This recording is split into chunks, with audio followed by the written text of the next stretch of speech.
Well, we're back on the Great Debate Community after show for the Ken Hovind and Negation of P debate, which was on morality. Kind of went in a couple different directions, so I know a lot of people are going to want to get in on this and try to talk. The link is actually in the Great Debate Community forum. I also put it in the video description. Anybody can come in. It's open to all. Doesn't matter whether you're a GDC member or not. We love everybody. Come on in. We love you all. I know Negation doesn't have much time, so I'm going to ask him just real quick how he thinks he did, how he thinks the Kent did, and how he thinks the moderation went. Well, I mean, how do I think I did? I don't know. I mean, I hope I got my argument out there. It's been out there for, I don't know, a year and a half, 2 years. So if you hadn't seen it, go to my channel or go to some place that's mirrored it and look at it. It's only, I think the total in those both parts total is like 6 minutes in duration, the whole deal. Did I get an answer? No. I mean, but to be honest, did I expect one? No. I mean, I've been waiting for 20 something years to get answers to a lot of the questions I've got. And it on one hand, it was disappointing. On the other hand, it was pretty much kind of what I expected. So. Yeah, I mean, I didn't think he was going to answer too many of the questions. He got some questions answered. Now, I know your argument because I've ran it with you before and I've discussed it with you.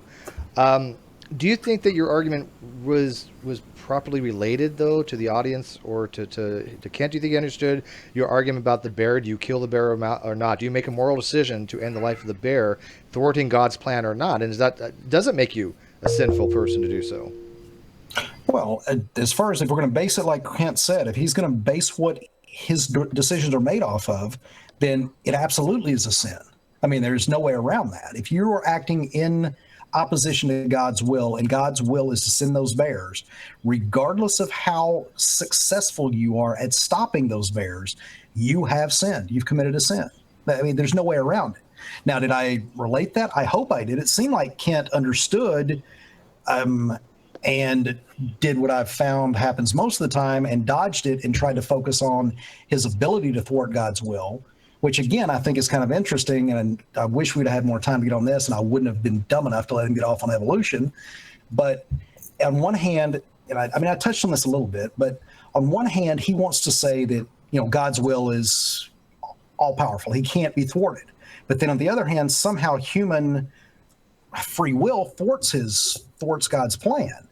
So trying to square those circles, to me, is irreconcilable and makes objective morality and subjective morality with an omni-God untenable. You can't stay there. Because it's not the result. It doesn't matter whether you kill the bear or not. It is the fact that you attempted to, which to you, you're arguing that thwarts God's plan. The outcome makes no difference, correct?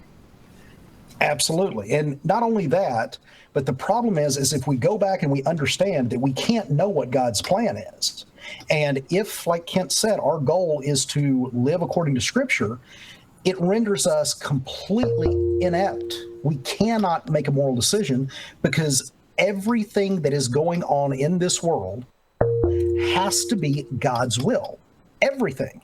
What we consider to be evil has to be good. There's no way around that. With an omni-God, you cannot have evil. Nothing is evil anymore. Because everything is going to his plan. Exactly, because his plan results in the optimal good. If everything, no matter how he uses it, if it results in the best of all possible situations, no matter how bad it looks from our perspective, it has to be the greatest of all goods. Well, let me ask a theist. I would argue... Go ahead. Yeah. Well, I was going to say, let me ask a theist real quick, because I do have theists in the room that had some questions to ask you. But I also want to note, we got somebody actually I've been trying to get in to have a conversation with. Tony Reed, welcome, my friend. He has an awesome channel that I just found that you guys knew about and didn't tell me, which I'm mad at you about. But it's called How Creation Taught Me Real Science. You didn't know Tony Reed? I didn't. Forgive me. I know. I feel so bad. I self-flagellated myself for hours after this. People are like, "How do you not know who Tony Reed is?" Sorry, Tony. I know you now, though. People, I think, underestimate exactly how small my channel really is. But your videos are popular. I mean, I watched them. They're quite good. Seriously, they're really quite good. But we'll get back to you, Tony. Is that okay? Thank you. But I just wanted to no welcome you problem. in because I've been trying to get you in. But yeah, I liked your stuff. So Richard, you're one of the few theists in the room here. There's Yeah. like, well, actually, there's quite a few actually now. But how do you think his argument runs, and do you think that it makes sense to you? Yeah, so there were a lot of times in the debate that I was kind of pulling my hair out because I felt like he was expressing his argument pretty clearly, but Kent either didn't understand it or he was just dodging it, like you said, like he was kind of shifting to whether we would be capable of thwarting God's will. And so that really irritated me. And I felt like, okay, Kent is really a bad person to have this kind of philosophical, moral debate with. So because I do think there are pretty clear answers to the argument that he's raising. And respectfully, Ned, I think you're a super nice guy, and I really liked how charitable you were with Kent. But I thought that the argument that you made a pretty basic category error, because it would be a good argument if we based our moral decisions on God's decree. But we don't do that, and we don't argue like that in a moral argument. We don't say, okay, this is God's decree, or this is God's secret will, therefore this is what I'm going to do. That's not the way we argue. What we argue is that God's revealed will is what determines our moral duties. So it wouldn't be based on God's decree. And in fact, you cited this person Ezekiel that said something like, if you're thwarting God's will, then you're sinning. But the thing is, if you're in that case, you wouldn't know what God's will was. So you would never be saying, I'm trying to thwart God's secret will, because his decree is a secret. We don't know what the intention behind like some calamity is, or if there is an intention. So I really don't think that passage of Ezekiel would be applicable. And I think your argument just made a basic category error of failing to distinguish between. Okay, and you know, I like that. I'd like to kind of explore that a little bit. Yeah. Okay, so the first thing is the first I guess part of your rebuttal was that, you know, you make your morals based off of God's revealed you know, truth, or I don't know. Partially, but there's also reason and that kind of thing. But yeah. Okay. So, and I've had that come up before, and my question there is that, and again, on Scripture, we know that there's deceiving spirits both from God's side and from the demonic side. Not to mention Satan in specifically. And if we start to encompass other religions, we know that jinns and, you know, across the board, we can get other kinds of spirits. So this revealed knowledge that you're getting, what I would ask at that point is, how have you vetted that and know that it is actually from God and from the God that you believe in? Yeah. Okay. I understand your question, but I'm wondering how it relates to the argument that you made, like the whole. Well, because let's say that we constrain this to Christianity, and again, we grant that Christianity is right, and let's say that you get this message, so to speak, and the message is from the demonic side. If you're basing your moral decisions off of that information is going to be erroneous and work contrary to God's will. So again, that puts you in the same boat. If you can't vet these messages that you're receiving, and you have no way of determining, I mean, and that doesn't even speak to the naturalistic end of it, of, and I'm not saying you're doing this, but I'm saying that, have you ruled out hallucination and all of the other possibilities? How could you get to the point where you know with absolute certainty that this is exactly where it's coming from? Yeah. So maybe I should make a clarification, because when I'm talking about revealed will, I'm not talking about whispers in my ear or something like that. When theologians refer to God's revealed will versus his decree, they're talking about the Bible, like the ethical guidelines that are there, and pretty much what we can discern from our natural reasoning, like our ability to come to moral conclusions. So in the context of like the biblical worldview and the moral argument, that would be what I would be thinking of. I wouldn't be thinking of like an impulse or a feeling where it's like, oh, I just know that this is the right thing to do. So that's not really what I'm saying. Well, it sounds like it's exactly what you're saying, actually. Yeah, exactly. And the problem is that we don't have to have voices. I don't know if you know who Deanne Laney was, that killed her kids, and because she thought that that was what she ought to do because she was such a sinner and to save the kids from the world, kind of like a William Lane Craig argument that if she killed them, they'd go directly to heaven and not have to suffer here on earth. I absolutely believe that, number one, she was delusional, but number two, she believed that she was doing the best thing for her kids. Now, I think that we all could agree that that was not the best thing to do for the kids. And that's where we're getting to the moral decisions. If we can't discern what the source of these, whatever, again, I don't mean to categorize it as voices in your head because that's not what I mean. Yeah. But if we can't discern how you're getting this information, let alone how accurate that information is, not only from the sender, because we know that all of our senses are flawed and our interpretation, our ability to interpret signals when we get them is not, let's say, perfect by any means either. I don't see how you can still make that quote unquote objective claim that you can make morality decisions. Yeah. Can I add one thing to that? Because it was there was one thing within the Hangout that really right at the end kind of threw me off, and that was when Ned brought up the example of incest. That incest is it wasn't wrong, but then it was wrong, but then in this other case that it wasn't wrong. How do you have an objective moral system? How do you have a standard when you can't actually evaluate any action? There is no actual absolute standard that we have access to. The only absolute standard is the one that God sees the greater good coming out of it. And then, and one of the things that really bugs me about this is that Kent Hovind obviously is a guy who should be really well invested in the Bible there, and he comes up with this comment just like, well, these women weren't rewarded for this incest because they started the Ammonites and the Moabites and and they're still causing all these problems, and completely disregarding the fact that actually that incest was required because Jesus was a descendant of that incestuous relationship. So, I mean, he could have argued from that to say, well, yeah, there was a greater good to that incest because, hey, out of that incest, we got Jesus, and Jesus is the savior of man, so therefore greater good. But it still goes against his entire argument about how, in that case of incest was good, because we got Jesus. Okay, yeah, I get what you're saying. Let me take Ned's response first.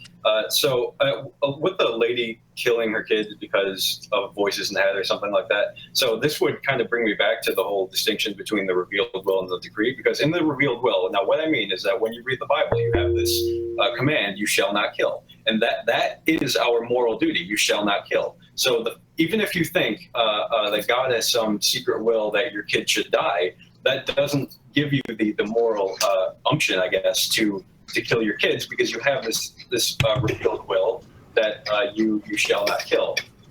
As far as the demons and things like that, I can't help but feeling like this is just a separate argument, because I'm having trouble understanding how it relates. Maybe I'm okay. Let's go to the beginning on that. As far as number one, Deanne Laney didn't hear voices in her head. She actually felt that because of the state of the world, the way the world was, that like William Lane Craig argues that babies that were killed before the age of whatever get a free pass into heaven, so they were actually given the greatest good. Deanne Laney did the same thing to her kids. That's why she killed them. It wasn't because she heard voices. Okay, yeah, okay. So I must have misheard you there. So, but it's kind of the same thing. Even if you think this is the greatest possible good, you still have revealed will, you shall not kill. So even let's stop right there for a second, because you shall not kill unless God tells you to kill or reveals it to you that you ought to kill. Because we've got multiple occasions where God not only tells people to kill, but that kill everything, not only the people mass genocide, but everything that breathes. So killing not only by the hand of man can be the absolute good, but we also see God kill. Yeah. So and plus, Richard, you don't even know if these kids are going to be growing up like the Canaanites and start their own little religion. They were going to be sacrificing babies into a fire. I mean, how do you rule that out? It could have been for the greater good. Could have been completely God inspired. How do you even know? Okay, because you're making that distinction. You wouldn't know if they would grow up to be like that. But you're saying it would be for the greater good if God did motivate this woman to do this, because the kids would have became completely evil bastards and started a religion that would have slaughtered millions, right? Which actually brings up the question, and why because I've got a video in partial that's been partially made for about 6 years now about this specific subject, that I don't understand why, when cases like this come up in court, there has not been an attorney that says, look, the very Bible that we are swearing in on shows God has done this. How, as a juror, can you sit there and again, I'm asking you this question, how could you sit there and objectively know that God did not do the exact same thing to Deanne Laney as she did with all the people prior? Okay, yeah. So theologians make a distinction between prescription and description. So description I'm sure you're familiar with it. Description would be just describing what happened, while prescription would be what applies to us. So in the case of like the law, like the Torah, that would be the ancient Jews' moral duty, and things like love your neighbor as yourself. That would be our moral duty. So we would be restricted against killing in that sense, even though we can recognize that God has made exceptions in history where he's brought killing about. Well, and that's exactly my point. Prescription again? That's exactly my point, man. We know that God has made exceptions. Yeah. So how do we know that these exceptions he didn't do for either Deanne or maybe you in the future? Because we know that because God has given us a prescription that says you shall not kill, and that's standing. That's what we have. It wasn't standing when Moses came down from Mount Sinai with the first 10 commandments? Yeah, it was. But the thing is, when you have God actually revealing something in history, then you can say, well, that would be what happened. So again, how can you, with absolute certainty, know that he doesn't prescribe in the future? Because, like I said, this would be our moral.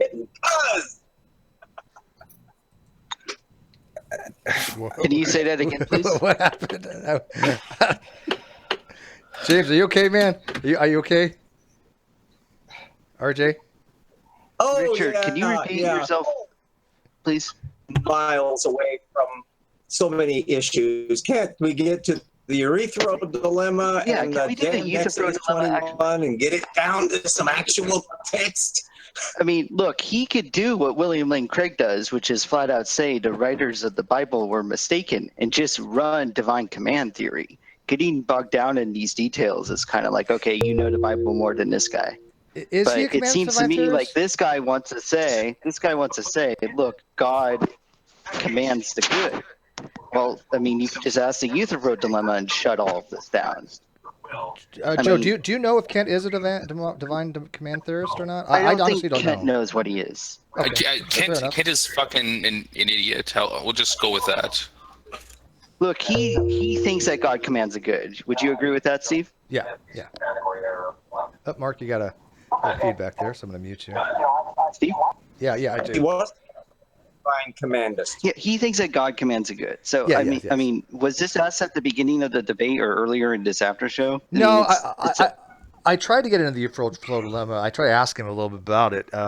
He didn't really. It's kind of a big deal. Yeah, he didn't really go down that line, which would have been kind of a nice little qualifier. Maybe that's why he didn't want to really address it. Well, why wasn't it brought up? Okay, so this is the Euthyphro dilemma. It's asking, look, God commands love thy neighbor. Either God commands love thy neighbor because it's good, or what is it? Or it's good because he or commands we it. ask, is it good because God commands it? So is it good because of some independent standard, or is it good just because God commands it? And see, that's what I use with my argument is I give him the second horn and say that it's good because he commands it. And then from that position, everything becomes good. There is nothing, as long as God has a will and a plan that's been put into fruition and will end up being the greatest good, every action, kids starving to anything else you want to bring up, has to be the greatest of all goods if that is the plan of the greatest of all beings. Yeah, but he didn't take the third horn, Remember, or he didn't just take the first horn, say that it is an independent standard, and God reveals it to us. He will never do that because that takes power away from God. Okay, but what if he takes the third horn? has got another aspect. Plato was effectively arguing that no morality can be other than an absolute morality, a nature which naturally chooses the good. So that's why a secularist can come in with an absolute morality and bypass the middleman, God. Wait, could you repeat that? What about it being natural justifies it being the only reason why thou shalt not do whatever is not because God commands it to be so, but because it is intrinsically wrong, and God by his very nature chooses the good. So it requires an additional assumption to put it in. And I believe, you can correct me if I'm wrong, if on the theology of this was kind of the attitude that medieval theologians took on this, that's when they adopted that kind of Aristotelian worldview that pulled a lot of that in there. And so a secular moralist can come in theoretically with an absolute morality that would depend upon this self-evident morality that is not command-based and dispensed with the God part, which requires two more assumptions: the God and that one right there implies that the good is the standard outside of God, and that's unbiblical. Nobody would take. I don't know a lot of theologians that would take that position. Okay, yeah, so there's a couple confusing issues here. The issue is: are you saying that it flows from God's nature, like goodness stems from God's nature, and so because of that? That's exact. I mean, to me, that's what the Bible tells us, is that God is the epitome of all good. Everything that is good is not only part of God's nature, but he is the beginning, the end. He is the Alpha, the Omega. Everything about what he does is good. Well, go ahead. Well, this is kind of more of an issue, and it's also an issue I feel the naturalist runs into, quite frankly, and that is this: you have, because God is good. What's that mean about his commands? If we try to derive an ought from that, it's a naturalistic fallacy. Because God is good, we ought to follow his commands. That's the whole point, is that based on what Scripture tells us, it gets us into a position where there's no such thing as good anymore. And that's what I'm trying to, I guess, to try to drive home, is that you're absolutely right that now it makes no sense to argue against good or evil because it's nonsensical. There's no such thing as good and evil. Everything falls into the good category. Well, no, that's not true. The issue because is that it's the naturalistic fallacy. You can't derive an ought from an is. You're saying because God is good, we ought to follow her commands. That doesn't, I mean, you're saying because of some fact we ought to have some prescription, in the words of, I don't know, the Christian earlier, which, I mean, that's like saying because we for 170,000 years didn't live in skyscrapers, we ought not live in skyscrapers. It's a naturalistic fallacy. So Joe, let me ask you, so if God is good and we ought to follow him because he's good, the question I can ask is why? Well, I mean, we ought to, well, that is what they're saying. We ought to follow him. Why though? Because he is good. But that's the problem. I mean, the issue is you're just describing God's nature. But again, from that description, you can't. Can I just ask Joe and Ned a question? How would you respond to Jesus when he basically summarizes the only two important commandments, and that is to love God and love your neighbor? Like, what is there anything intrinsically bad about that specifically? No, again, I mean, if Jesus is God incarnate, then everything that he did and said, at least is for as far as what I can tell from Kent, has to be the greatest of good. So when we see things that Jesus does or that God does, let's say that you agreed with what he did with Pharaoh and all the firstborn and the frogs and everything else, and say those are goods. Okay, so from our perspective, that is a good at that point, or what Jesus says about love thy neighbor as thy God and all that. Okay, those are goods. But at the same time, to try to categorize things that God himself has done as now being evil, doesn't follow if God, and I have to put it this way, but I don't know a way around it, God is constrained to only do good. He cannot act evilly. There's no evil ability of God. I think the other question. Oh, sorry, Joe. You answer first, and then I want to add something in. Well, first I would say to Han Solo, it's been a while. What's up, man? But also, Yes. I've already asked what justifies that command as being good. I just showed that you're committing to naturalistic But fallacy. I'm not. But that's what I'm saying. I'm not. That's why I set the table, so to speak, at the very beginning, and asking Kent in all of those questions what he agreed with, and one of those was. Go ahead. Yeah. No, it's just again with the Pharaoh thing. So, I think the most important commands is the two commands that Jesus laid out in the New Testament. But with the Pharaoh thing, like a more careful reading of that story is that the so-called plagues, they were natural in origin, and also a response to the of Egypt. And when God hardens Pharaoh's heart, there's two words. There's the Hazek. Sorry, and the Kabod. General. I gotta cut you off on that one because like the question I was going to ask, it's the same question that Joe was going to ask. And you take a look at the two commandments there, that you put forward there, is love God, love thy neighbor. What is it about those commandments that make them good? Yeah, because it benefits the species of humans. But that doesn't get you out of the dilemma, though. Does he God command those things because they're good, or they're good because he commands it? Well, no, not just that. Joe, go ahead. Well, we know where you're going. You can redo Euthyphro. You're right, Steve, but you're also right, sock account. You're not out of the naturalistic fallacy there. It's for the benefit of the species. Yeah. So I think I can. But I just again I'll just quickly finish this with the Pharaoh thing. God Pharaoh to do the good thing, and that is let his people go. He was strengthening his heart to do the right thing. But Pharaoh, out of his own free will, was hardening his own heart. That's the usage of the word. Yeah, you just like totally reread the text there. Like, no, we're not going to get bogged down. Okay, hold on. Let's not focus so much on Pharaoh and that kind of thing. I kind of want to get into. So all I'm saying is, God was actually the good guy in the story, and Pharaoh was technically the bad guy right throughout. Okay, maybe we should get back to the point where we say that it's just let's move on. It's like that it's better for the species, therefore it's good. Well, which is exactly a subjective. Why I think that commandment is good. I mean, when you say the dilemma again, like, is it good? Does God say give us commandments because it's good, or how does it go again? Okay, something good. In a nutshell, is something good because God says that it's good, or is it something good because there's a standard outside of good God that He appeals to? Boy, you made that a lot more complicated than that. Look at General. Apparently, God is subordinate to, right? I think Steve, I think it was, or maybe Ned, pretty much already answered that question, which would be to say that God is intrinsically in Himself the good. Yeah, it's naturalistic fallacy.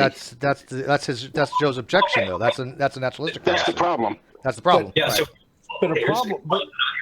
Here's why it's not. Because this is, I think, another category error.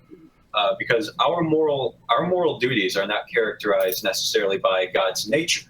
They're characterized by God's commands. So God gives us a command, and that becomes our moral duty. So that it's not based on His nature. So it's not His ought thing. His commands aren't based on His good nature? Yeah, they are, but we're not deriving that directly from that. We're deriving it from God's commands. It's kind of like if somebody tells you. Deriving what from God's commands? It's kind of like if somebody, just think of another person gives you a moral command, you would be compelled to do it because they've given you the moral command, not necessarily because of. If I want to be good, I ought follow God's commands. Why? What justifies that? Okay, well, you can say the same kind of thing about any pretty much any command that you receive, right? Because like if a police officer gives you a command, you should say, okay, I'm not going to follow that command because it's the is-off fallacy. No, it's not. The police officer is giving you a command, and you can base that off of just other arguments. You can base it off of pragmatic arguments, for crying out loud. The issue is that you're saying, in virtue of God's nature comprising the good, or God, or goodness flowing necessarily from God's nature, we ought follow His commands. Okay. But I mean, that's because God has this nature, we ought to follow God's commands. You're trying to derive an ought from an is.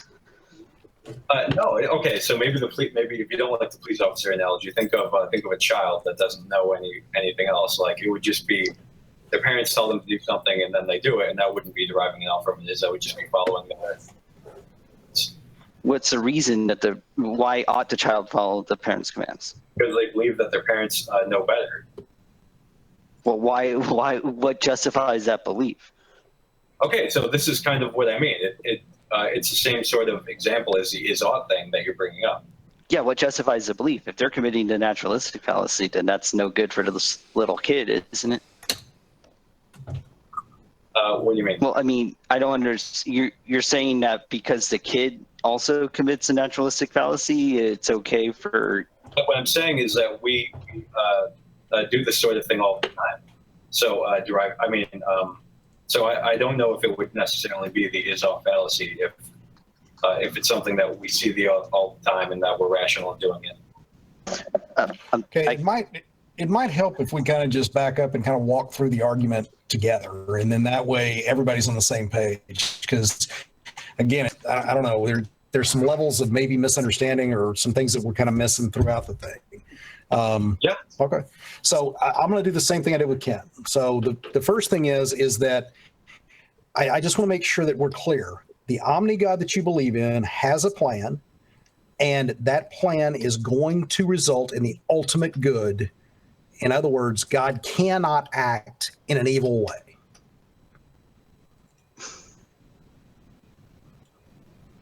Is that accurate or not? Question? Yeah, I think that's a question to you. God cannot act in an evil way? Yeah, from that.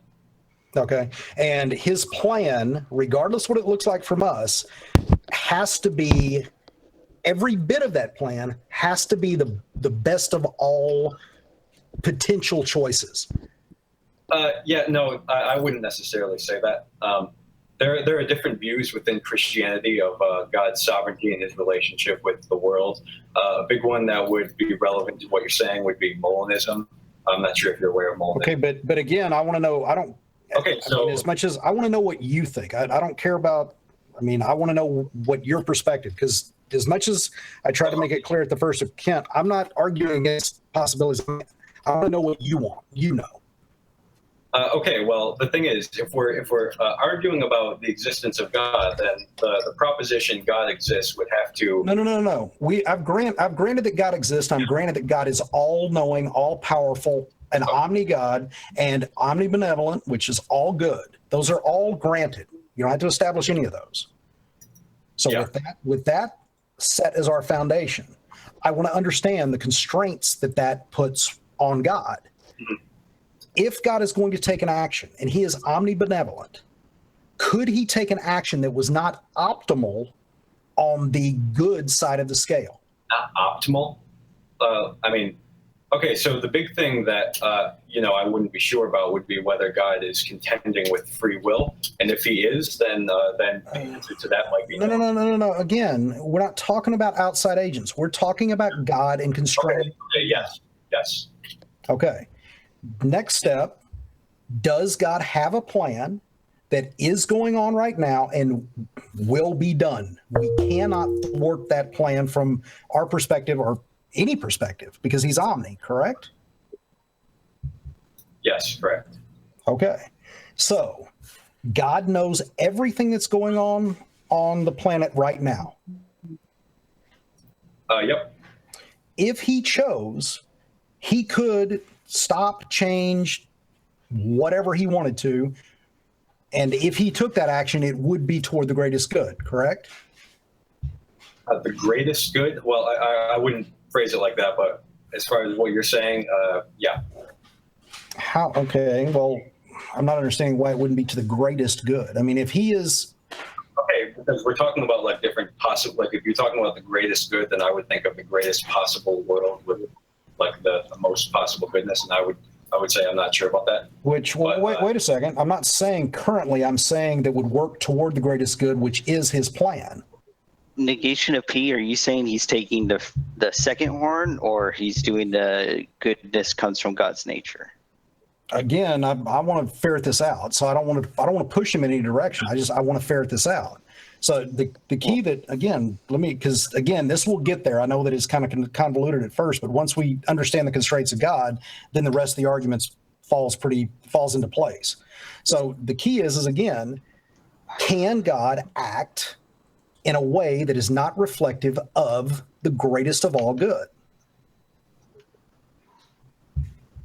I mean, like I said, you would have to contend with outside agents, or you might. I'm not sure about that. No, not if God is not only the author. If you're taking if you're insisting on like a deterministic perspective, then yeah.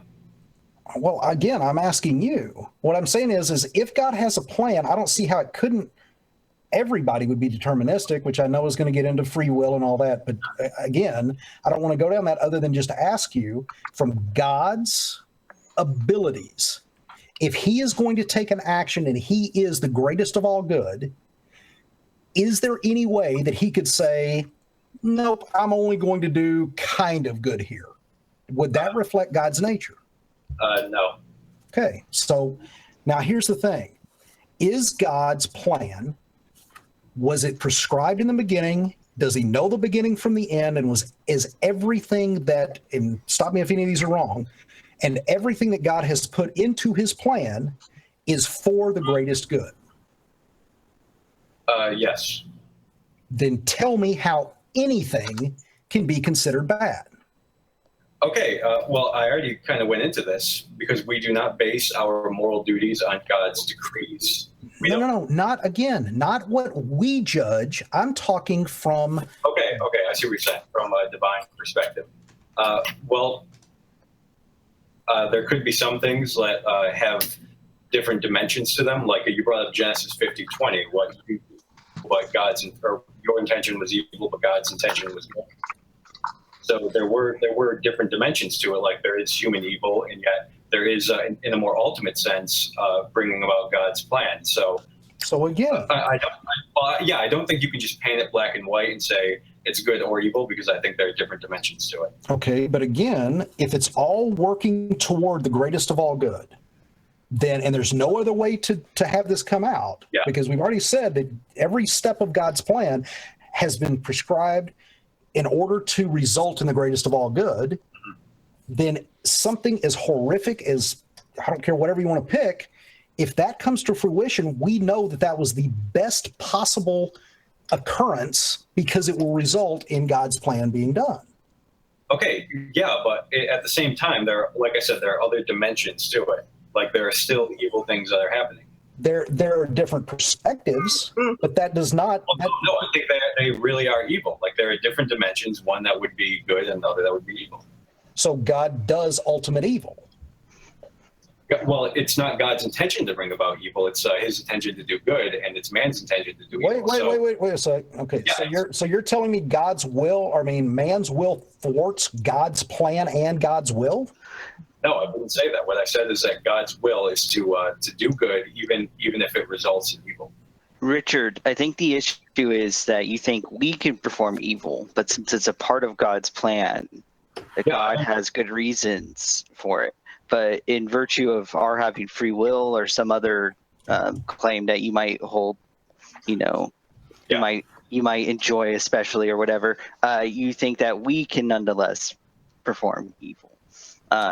Or you think there's like the noetic effect of sin or to fall or whatever. So it's in virtue of those things that we see evil, and God gives us, I guess, these laws, these commands that allow us to differentiate between the good and the evil.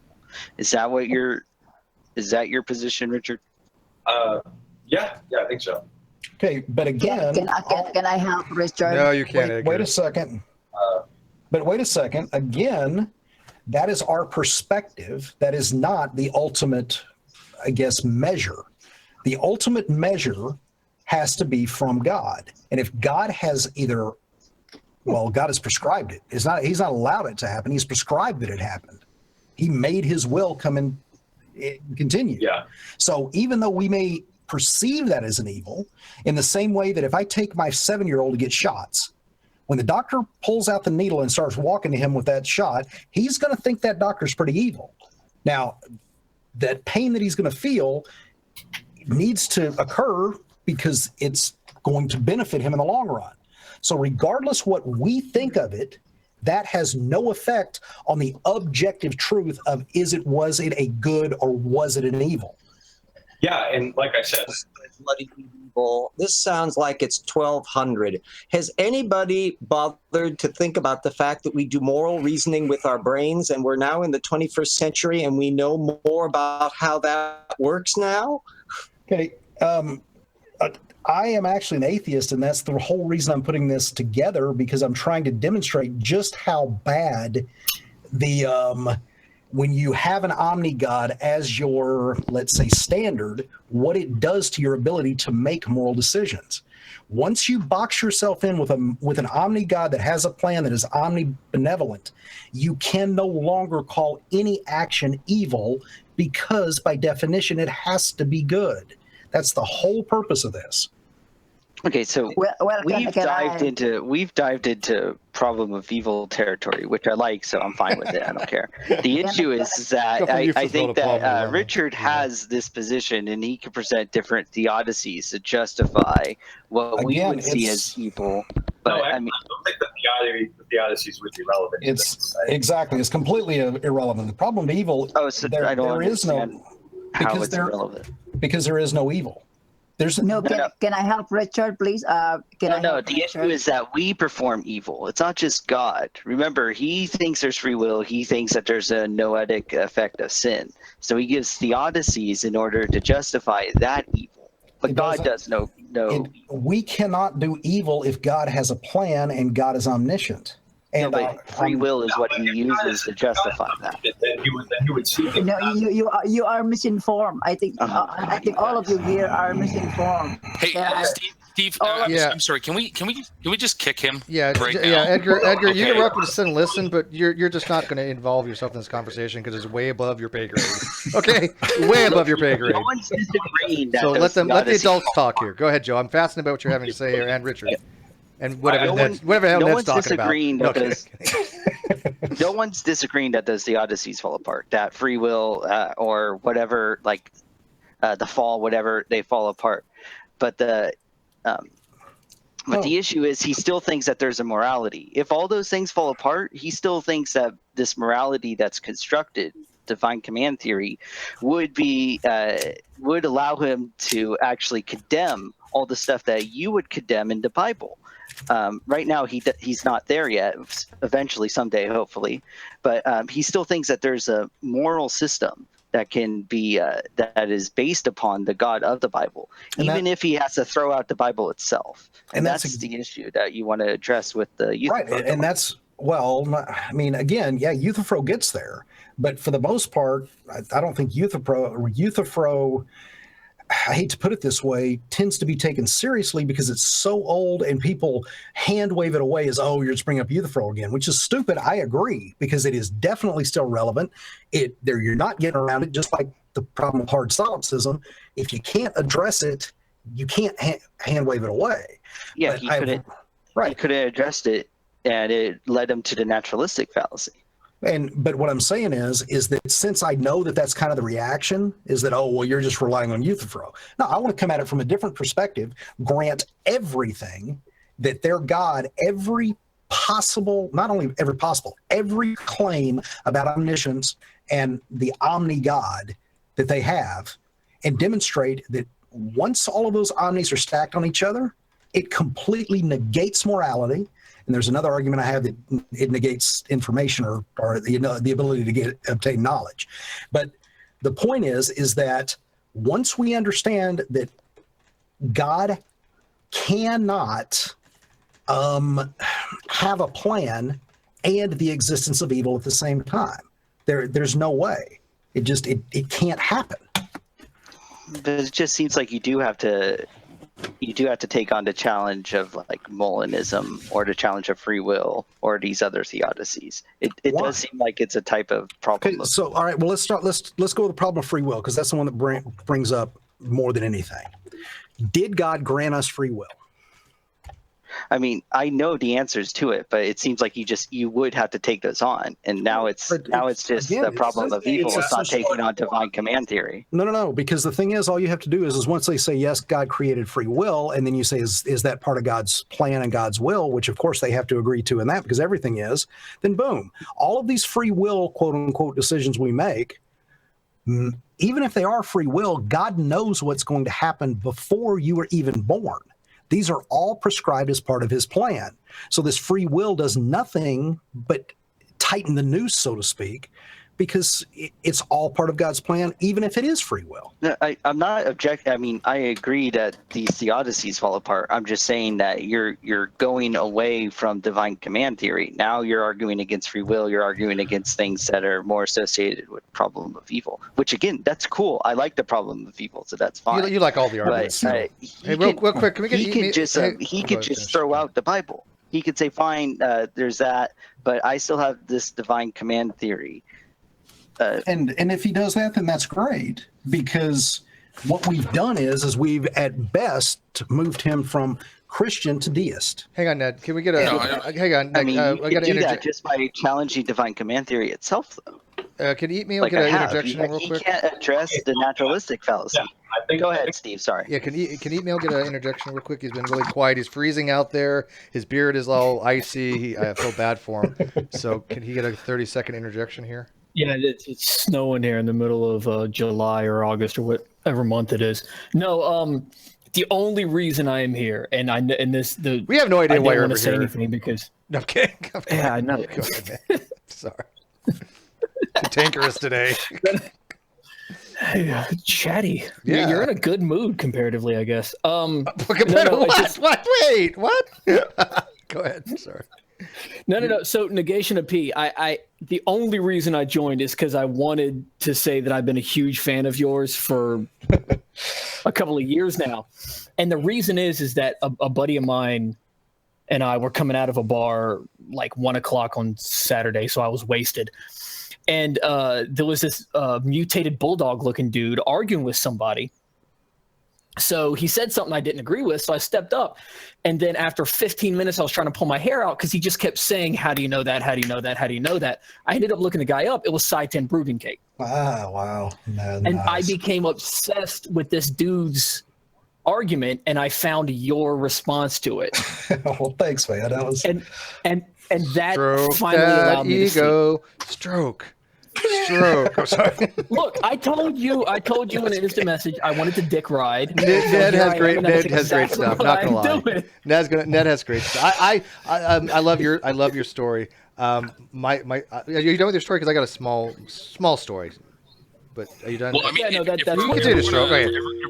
if we're going to start fellatiating people that we like in this channel, can we get Tony Reed back into the conversation? Yeah, I plan to. Exactly. Tony, don't go. Because I will do that for sure. Yeah, I'm going to get to him in a second. I just want to say that as far as like Negation of P, back when I was a fledgling to the community, but still, getting up there, Negation he had a debate that I was privileged enough to sit in the after show. And after I listened to the debate, and he blew my mind. I was like, dude, this is an awesome debate. You basically laid all your cards on the table. You gave the guy everything. You demolished him, and he was like, I got to get to know this guy. And we've been pretty good friends ever since, right, Ned? Yeah, really good. In fact, I mean, I owe you, like I said. So. Yeah. Hey, Ned, I think I'd like to have a fuller debate with you. I don't know if you guys are doing for that. Yeah, I mean, I'm always up to talk. And like I said with Kent, I mean, I like when I was with Matt Slick and Bible Thumping Wingnut and those guys, they don't believe what I say at the front of the debates, but I absolutely believe what I say. I'm absolutely genuine in what I'm saying. I'm here to find truth. That's all I care about. Yeah, I believe. So if you can show me, I want to know. All right, Ned. I know you got early thing in the morning, so if you just have to like scoot out, we will understand when you do. Yeah, I can do another probably 10 or 15. Awesome. Yeah, it's only 10 after. So I invited Tony to the after show, and I wanted to have a separate hangout altogether, but whatever. Yeah. But Tony wasn't too familiar with the Great Debate community. I think he's starting to get to know now. But man, I love your videos, dude. And real quick, I'll turn it over here. That. You basically okay. Yeah, you know what? You describe your channel because I love the way you did in reference to Hovind because there is a tie-in here. So you describe your own channel. My channel, well, my show is How Creationism Taught Me Real Science, and it started off to serve two purposes. The first one is to sort of replace what Talk Origins had started, but make it more of a video format. But I decided when I was making it that I thought, why don't I find a way to draw more creationists than anything to actually see the science? And so, unfortunately, I think everybody has that first 30 seconds of the video where they want to turn it off because it seems so ridiculous, and then they see that I'm actually presenting the science by the end of it. I don't know. I guess I'm the biggest Poe in the industry, I think. Well, I have seen comments in your videos. People start off going, I was going to wreck you over the coals kind of shit. And then they go, oh, wait, I continue watching and realized you're actually, making an argument against this stuff. But didn't you say somewhere in one of your videos that you were looking into Kent Hovind's claims? And that's what kind of got you. What? You were looking into some of Kent Hovind's claims, and you were looking at the creationist claims and going, okay, I really want to see if these claims are making sense. Well, yeah, actually, when I titled the show "How Creationism Taught Me Real Science," it wasn't a joke. It's not just a sensational title to bring in creationists. I really didn't know that much about science until Kent Hovind came around. I wasn't a creationist. Don't get me wrong, but if you'd put together a convincing enough argument, I could have become a creationist. I could have been convinced, and so I came across just some random Kent Hovind video back in 2000, maybe 2007 or so, watched it and then said, let me go look up everything. And next thing I know, I've got this, I'm on every channel debating everybody in the comments. And in reality, I did become more scientifically adept simply because I examined the creationist arguments as they presented them. And that's kind of, that's kind of what I did years ago, right? I had actually was talking to Kent in Troy Pierce's hangout, and I got to explain to him why two of his claims were wrong, why his two radiometric claims were wrong, and also this whole dog from non-dog stuff. He knows how it works, I think, at this point. I mean, people say he's really idiot, and I agree, but I think by now he knows what evolution actually says. He doesn't care. He has a narrative. He's not going to change that. Because, 2 years ago, I'm telling him evolution says dogs come from dogs. Right, you don't have a population of dogs going to non-dogs, and so I actually got his 9th edition creation handbook, and I went through each and every scientific claim, and we did this for a long time in our hangouts, and went through each one, and pointed out his errors, and I still do that today. I have his secretary doing this right now, believe it or not. Really nice chick, by the way. She's really sweet, and she's like, yeah, I'll take your challenge, and she admits that there's problems there, but she doesn't know how to resolve it. I think she's in that cognitive dissonance stage, right? Yeah, I can see that. Oh, by the way, I really got to take the moment here to say, Negation of P, I didn't even know your channel existed until Steve announced that you were going to be doing the debate. I've been binge watching it for the past week or so. I'm very impressed. And also your performance in this debate. I got to admit, I would be completely out of my element. You made some arguments that I already intuitively had already come up with, but the way you explained it, far more elegant than I could have. Thank you for such a good job. Well, wow, man, especially coming from you. And again, I want to mirror what everybody else was saying. I love your series. I've been watching it from pretty much day one. So yeah, thanks. And this is so sweet in here. Absolutely, man. We definitely we've got the stroking going on, but I'm telling you. No, I'm good. I'm happy. Go ahead. Go ahead. No, I'm really happy because I put your links, both of your guys' links, in the video description. I want people to go subscribe to you guys. So if you you guys have not subscribed to Negation of P or Tony here, go do it. What are you waiting for? So yeah, go ahead. What's funny, Tony, is when I see a video that I like, especially that I think I can use in the future, I put it in a private folder that's, depending on the label, whatever. But basically, I've probably got half of your, if not more, those videos that you make in those folders because I keep referring back to them to try to clean things up on my end. So I appreciate what you're doing, man. Really. Well, thank you. I hate to sound like Kent Hovind here, but my videos are free to copy. You can share them around. Please.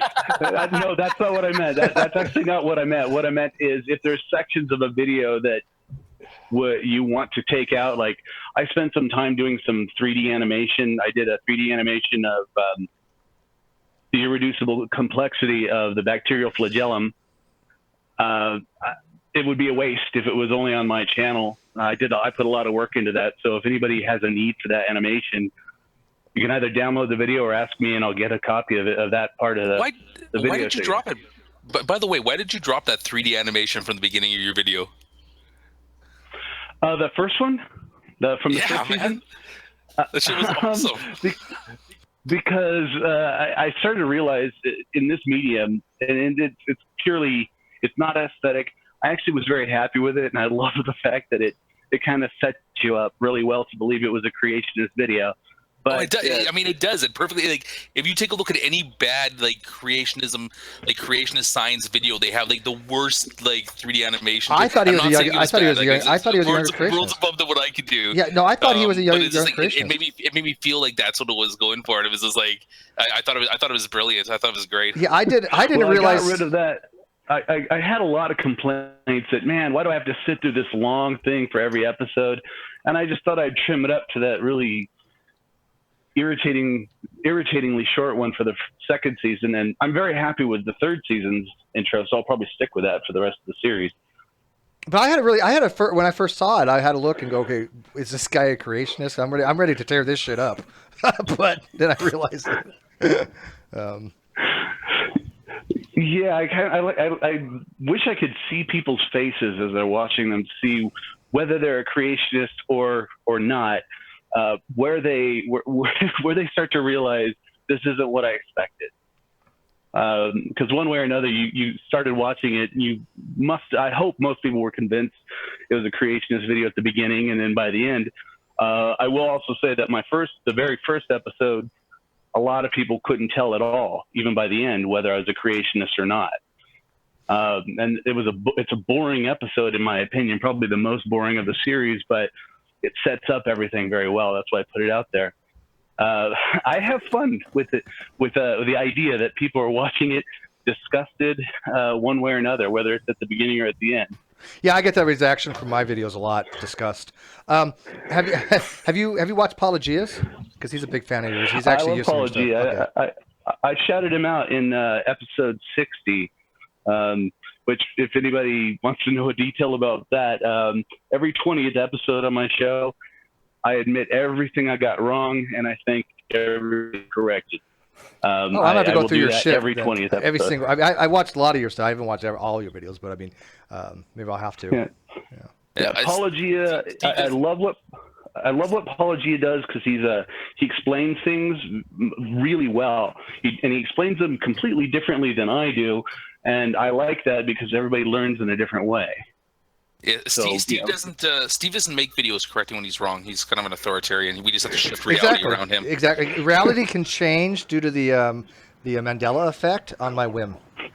I just want to say one thing about Apologia though is like I love Apologia's videos as well, but I'll generally what I do is I don't watch a lot of YouTube videos. I'll download them just as MP3s and listen to them in the car and stuff.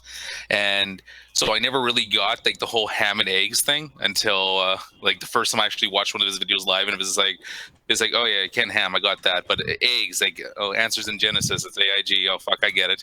And yeah, it took me a while.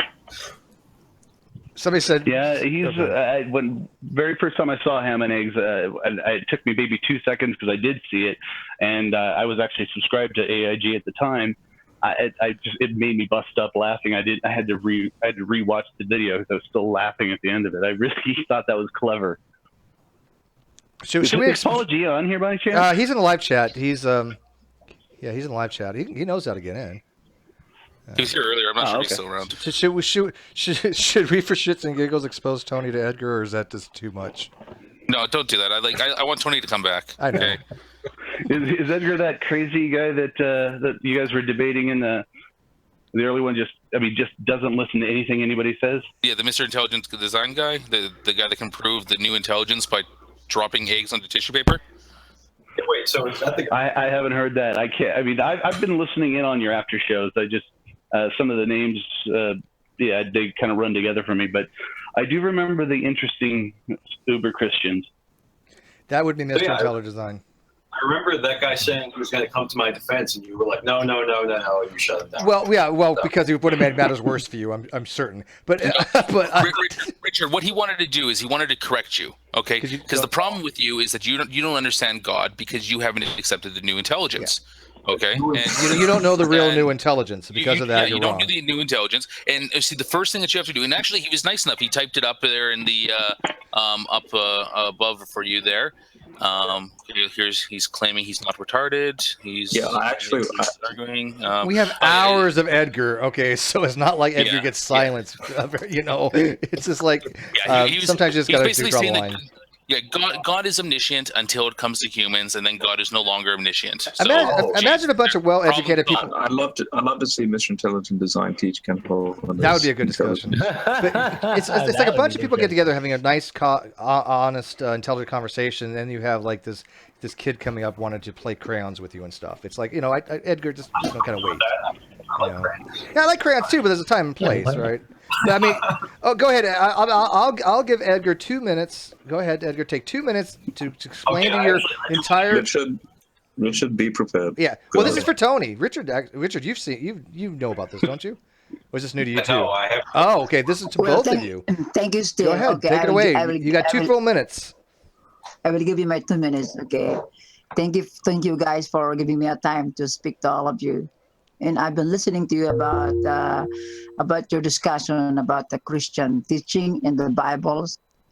I think some of you are misinformed about the nature of God, especially if God is omniscient or all-knowing God.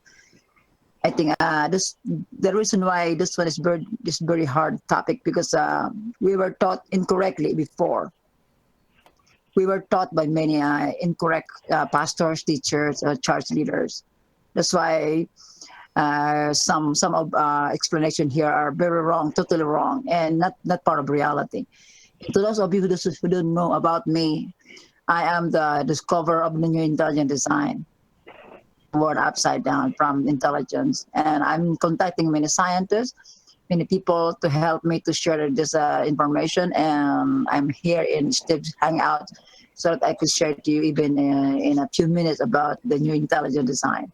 I definitely believe General, he gets a full minute. He gets 2 minutes. He gets 1 more minute. Go ahead. Don't you dare interrupt the Edgar. Go ahead. The reason why I'm sharing this to you because I think I have the one of the best discovery in our generation. That could change the evolution, that could help our physics, our cosmology, our biology, our science. That's why I am very serious about these things. Many people call me I am not serious, but I think I am so serious because what should we do if we don't know about intelligence? That's why my challenge to all of you who tell her saying that I'm wrong. Just tell me what is intelligence in science. Okay, there's your 2 minutes. There's your 2 minutes. Okay, so I would like Richard and Tony to repeat back to us what the hell his argument is. Okay, he didn't give an argument. He just said that he has an argument, and I would like to hear what this new discovery is. Oh, that's going to take 5 hours. You don't want to go down that path. Okay. You don't want to go down that path. Trust me on this one. No, don't do it to us. don't do it. Don't. And Pete's going, yes, please. I don't care. I don't really care. I've listened to this a million times. I could probably parrot it better than ID can anymore. What? Hold on, Steve. Can he just jump in at the part? We'll give him 2 minutes to explain how a rock's a satellite. Sure. Yeah.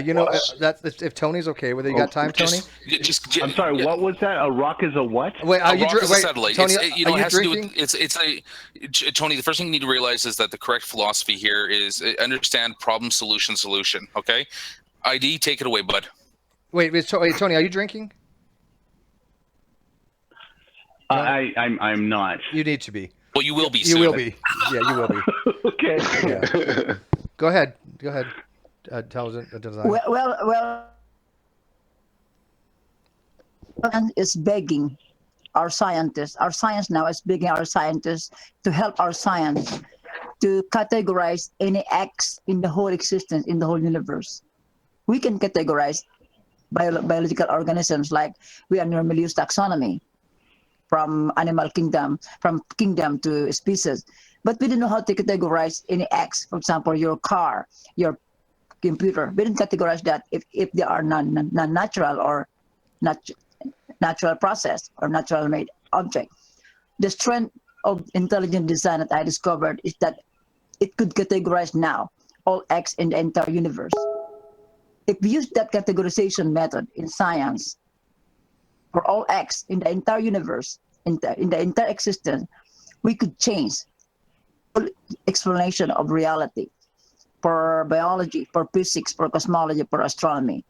So that's my strength of my discovery. I did not only discover intelligence, I discovered how to categorize any X in the entire existence, in the entire universe. Okay, and let me ask you, Edgar. Now, Edgar, let me clarify. You're the only person who understands your position, right? You do agree with that, right? There's no scientists cannot understand what you're telling them as far as probabilities being 1.49 to 3 rather than 0 to 1, right? Because probability we've already established is 0 to 1. You're saying probabilities can go as high as 3.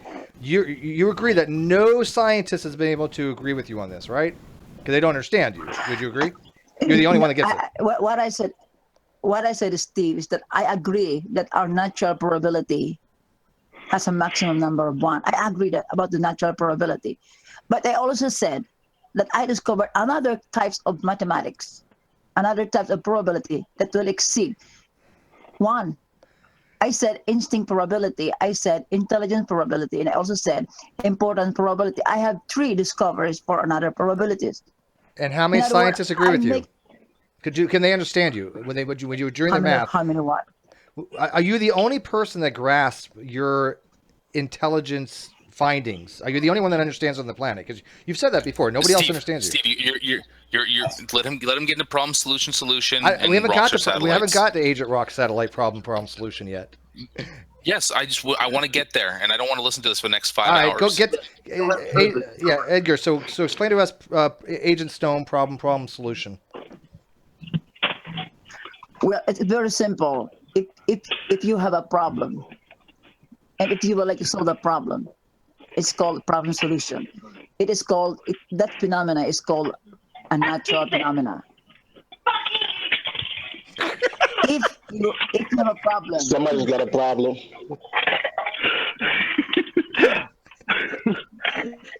So go ahead, Edgar. Go ahead. Sorry, I heard something in the background. I thought that was funny.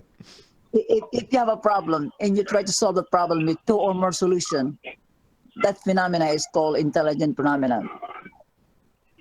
Okay, so when I use the example of NASA engineers who are going to orbit a stone and call it a stone as a satellite in space, I call that natural phenomenon, or I call it natural. Why would you use a stone as a satellite? No, because they asked and Drags Hangout. They asked me what is the example? What will be the example of my discovery in real life? So I give them example, the actual example, so that they could understand about the natural phenomenon, the non-natural phenomenon, the instinct phenomenon and the importance phenomenon. I explained to them 4 categories, 4 phenomena in the entire. So the person going to the moon, how would you label that? Well, there are many events. There are many acts when you go to the moon. In science, for me, in my science, I must be specific. For example, is the problem of going to the moon is one X, or the moon is X, or the satellite is X? Please be specific. Okay, I would actually like to know how it related to the discussion that Ned and I were. Absolutely not. No. That's the whole thing. You guys want to go down this rabbit hole? You're digging. You guys are digging. He's going to answer it. Yeah. So I mean, Okay, Tony, do you grasp anything that Mr. Tellers is? I know there's a slight language thing, but besides that, but the actual context This doesn't that he's even talking about. relate to the plugging of each other's channels. They just started talking to him. I don't know, Joe. No, I just love that he answers any question. It doesn't matter what question. Edgar thought he was being silenced because he has this wonderful thing that we've gone over 1 billion times and spent billion hours on that makes absolutely no sense. It's mathematically inept. He claims to be an engineer. He has no engineering background whatsoever. He's a young Earth creationist that knows nothing about science. We've been there, done that. He's not silenced because we were scared of him. He's silenced because he has nothing to add to the conversation. Although I will tell you, he is funny, and I like Edgar. Great guy. He's funny. I told him 1 million times, go into comedy. I've seen what he wrote on the Wikipedia. It's brilliant, but he takes it seriously. He actually believes this. But if he didn't, it would be pure comedy. All right, Edgar, you're right. We're all wrong. Do you mind if I ask a question about the atheist moral framework that was presented? Let's not go down this road. Well, yeah, I actually want to know let's do this. I want to know why Edgar jumped in at the time that he did and said, "I want to defend Richard." Like, well, we can have an after show about this after show. Oh my god! We'll cover that after the show. If I may, I'd actually like to ask Edgar a couple questions. Okay, but wait 1 second. Oh my god! Tony's new. Let him have the floor. Come on, guys. I know, but I've got to bow out, guys. That's right. Yeah. Okay. Well, after you bow out. Thank you, Ned. But I definitely, I'd love to come back in, and I love people picking my stuff apart because, like I said, that's the only way it gets any better. So phrasing on that, Ned. Phrasing. Whatever. But again, I'm humbled, guys. I really do appreciate everything, and Tony, I'm a big fan. I'll be watching you from now on. Everybody else, I'm out tonight, but please, invite me back and we can discuss this. I really, really like, drilling down to this stuff. So. Thanks, Ned. Good job today. You did good. Thank you, bud. And thanks for your shout out on there too. That was nice of you. No, dude, seriously, I owe you more than that, so Beer. Don't worry about it. There you go. Good night, all. Good night. Okay. Hi, Tony. So is Edgar on? Yeah, he's still here. Go ahead and ask your question. Yeah, I'm here. Okay. Okay. I think I only have 3 questions, and they should be pretty simple to just say yes or no to.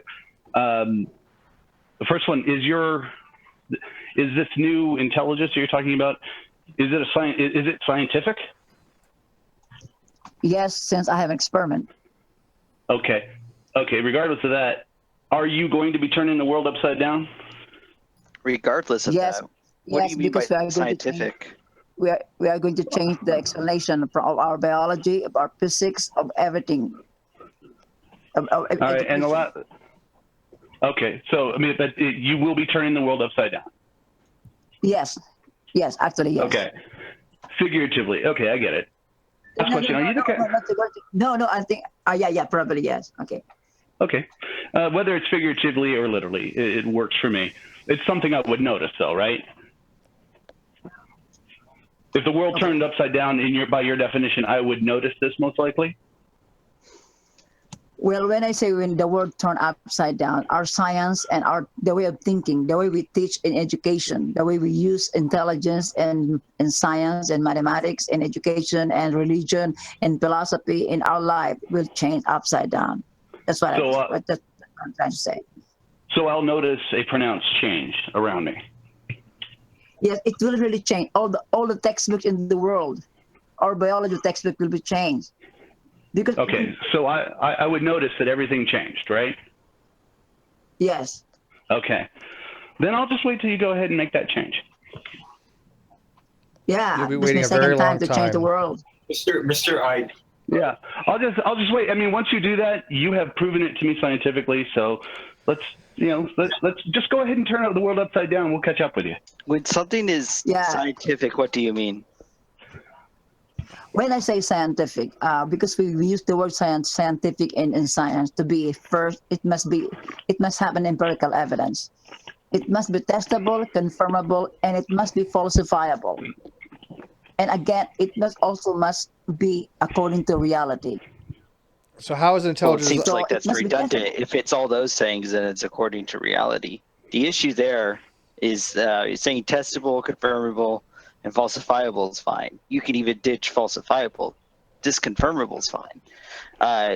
The issue is I don't understand how.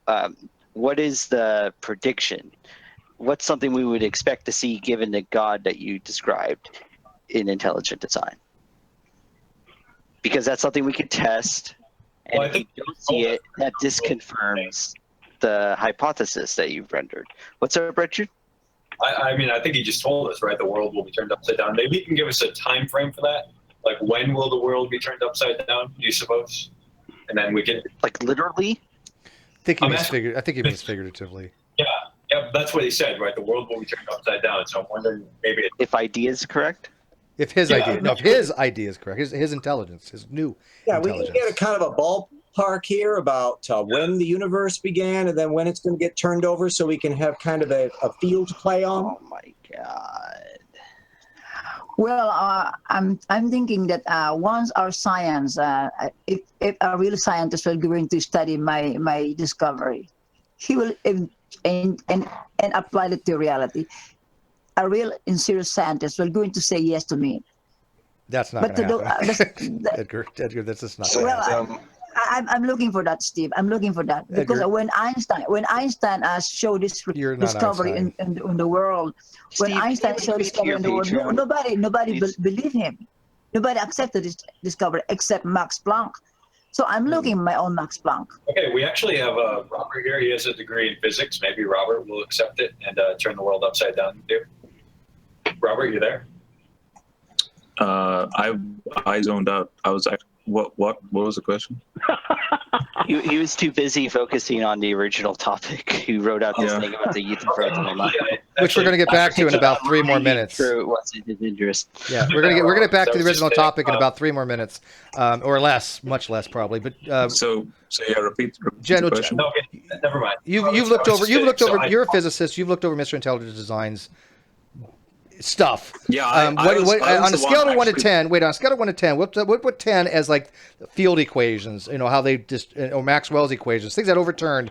You know, things that just gave us a huge amount of scientific knowledge, right? On a scale from 1 to 10, 0 being like sticking your finger up your butt and saying, "Here, this is like my thing." You know, where would you put Edgar's knowledge?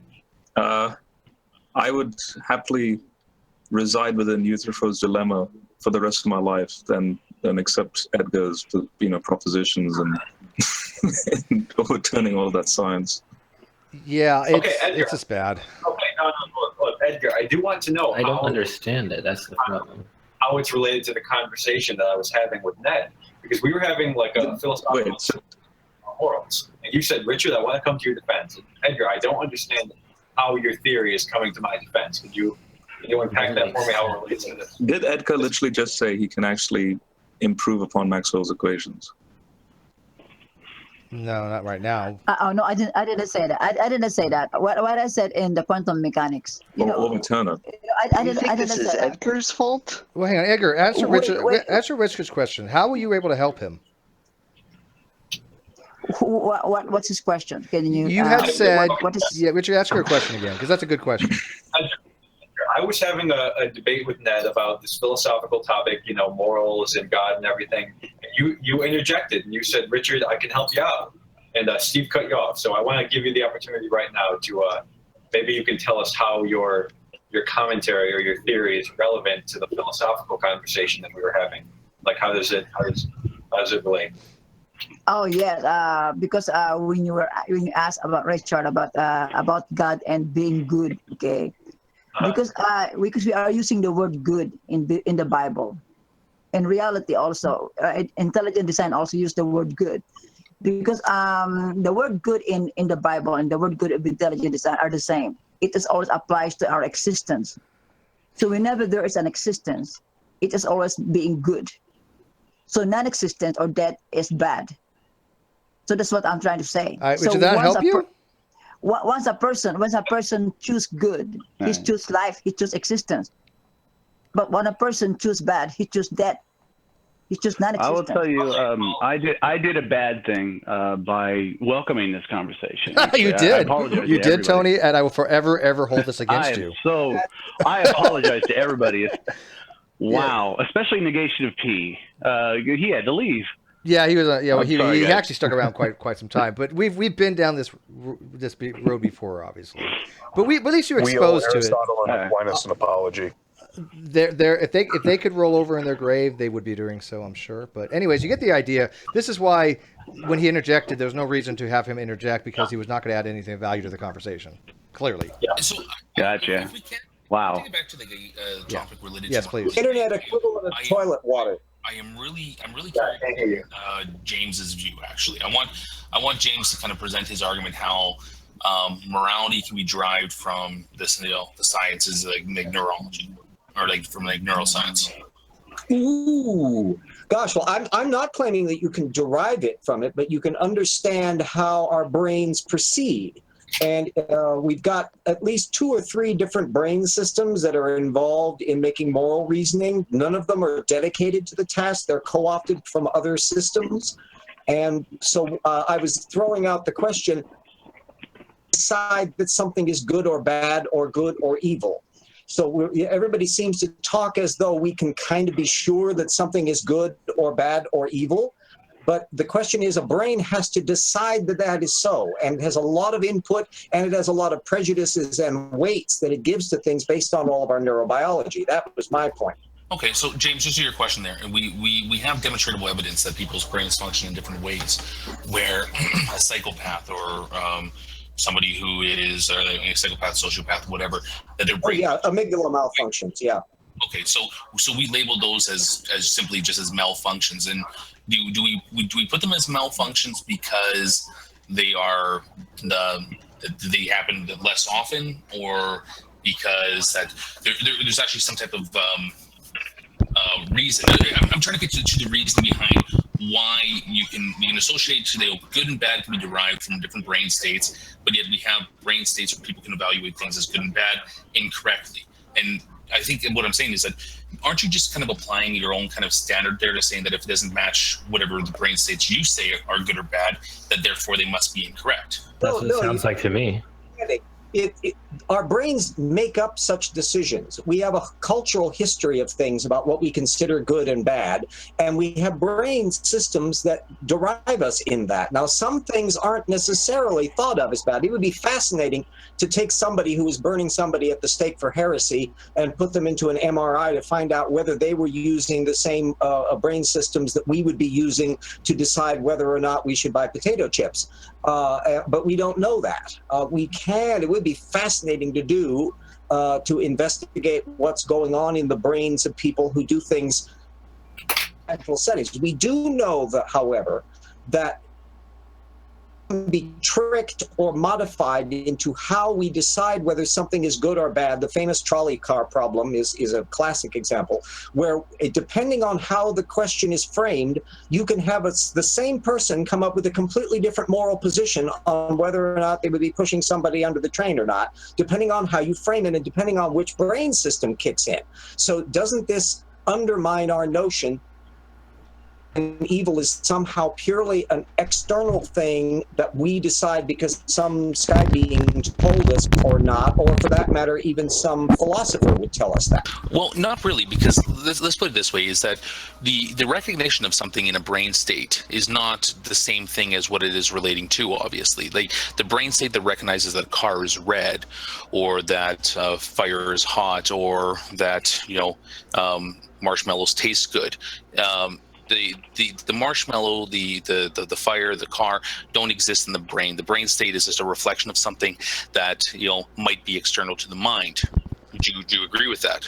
Well, no. What on the let's take a concrete example. You're aware of the you're aware of the trolley car problem, No, right? I'm aware of the trolley problem. But what I'm asking you is something that's reflective in the mind, this identical to something to that which it is mapping to in the reality? Soccer, are you bringing up like the problem of universals here? No, I'm not bringing up the problem of universals. Sounds what I'm like saying it. is that if he's trying to say if our brain creates reality for us. Right. And, okay. And it's the thing that we assume to be so. The point I'm getting at is that moral decisions will depend on how they're framed, that there would be no absolute objective status that you could do to decide that something is moral. If you make if you have the thing presented to you in such a way that your amygdala-based system kicks in ahead of your rational frontal cortex, you may make a completely different decision about what you think is good or bad and justified than you would if you had time to think about it. So there doesn't seem to be that there's some absolute status. It's how your brain approaches it, and that, to my mind, undermines an awful lot of the philosophy discussion that goes on, whether you're religious or secular. Well, not really. I mean, because we can associate certain things to how you put it, like different realms, okay, like a platonic realm or something that's out there, and we can kind of link things from there. We can get information from there. Let's say like a moral realist. Okay, if somebody were recognized as a moral realist in the sense that there are objective moral facts about reality, okay, and we can discover these facts, okay, then the fact that the brain state will can default to certain things based on what we know or have discovered about the world doesn't exclude the possibility that these objective moral facts do actually exist.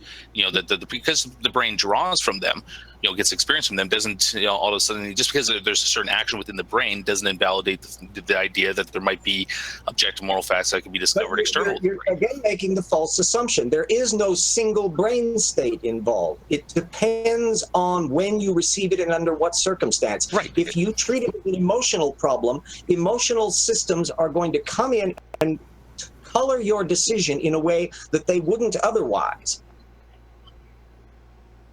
So I'm sorry. So I'm trying to get what you're saying there. Then, so are you saying that all moral decisions are just based on different brain states that we have? That's it. So there's nothing. We have cultural traditions as to what we consider good or bad, but that when you look at what's going on in the brain, we all have to make up our minds as to what we think is good or bad, and we gather together into social systems, and then you can start applying a kind of William James utilitarianism to how well things way above the neurobiology level. Yes. Okay. So then, if you want to say that we're influenced or that we derive certain things from cultural societal pressures, there's no reason to even bring neuroscience in. Yeah. So our brain works to make decisions about things. That just seems like a very just whole hum type statement. Who cares? Yes, that's what the brain does. But if you're coming to the conclusion that it's coming to these conclusions based on pressures such as like cultural relativism, then just drop neuroscience. Yeah, sure. The brain processes cultural relativism, but cultural relativism is how we dictate between right or wrong actions. So there's no reason to bring neuroscience into this at all. Well, hold on. I take it, James, you're describing how our moral behavior is like generated from our cognitive faculties, right?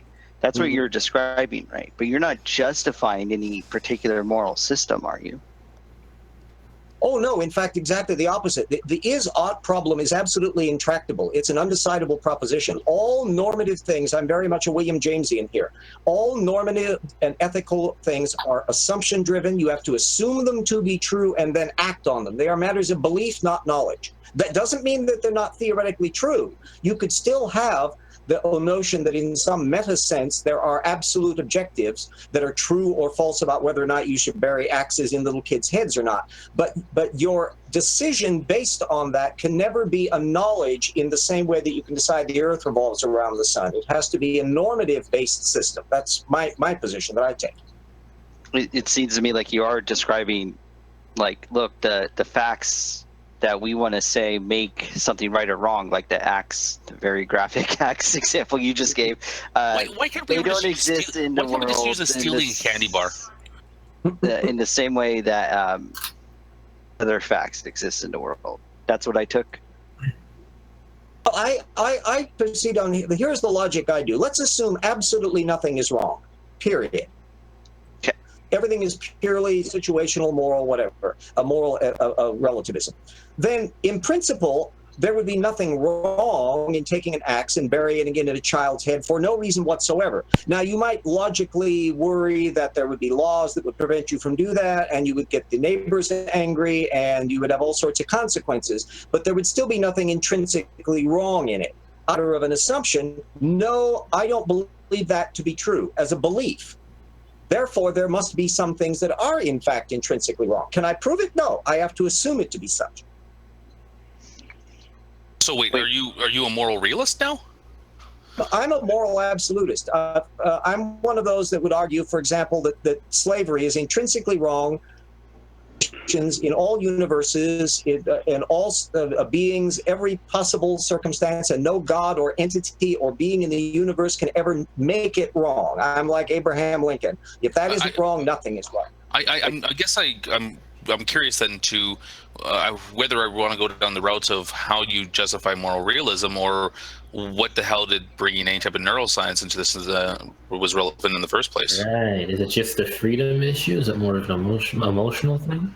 Oh, well, that you then, in fact, modern law is actually having to start thinking about the fact that if you've got what are software malfunctions that can go on in the brain, to what extent can you, air quotes, punish people for making decisions that are due to the malfunctions of their behavior?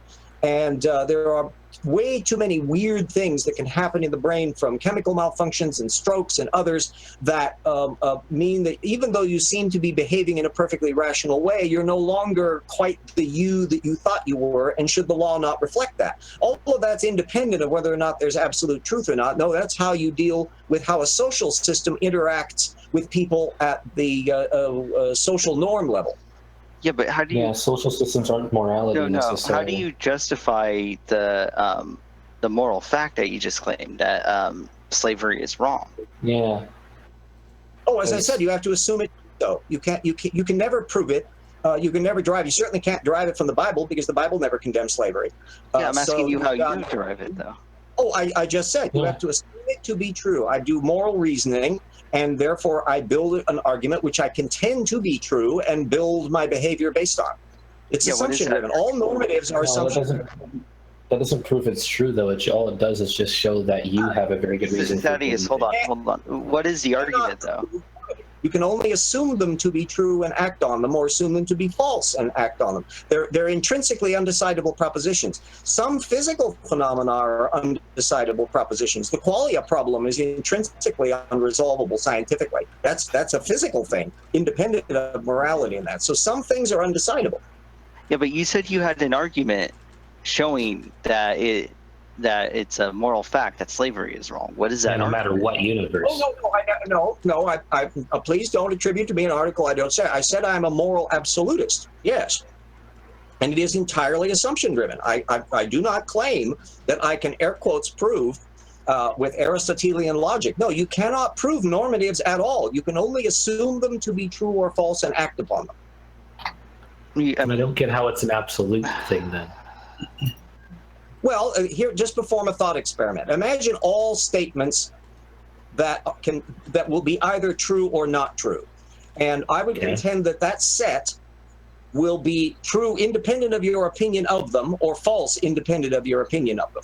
Now then you have, so you have now a dichotomy between true and false, but you have another factor which is decidable and undecidable.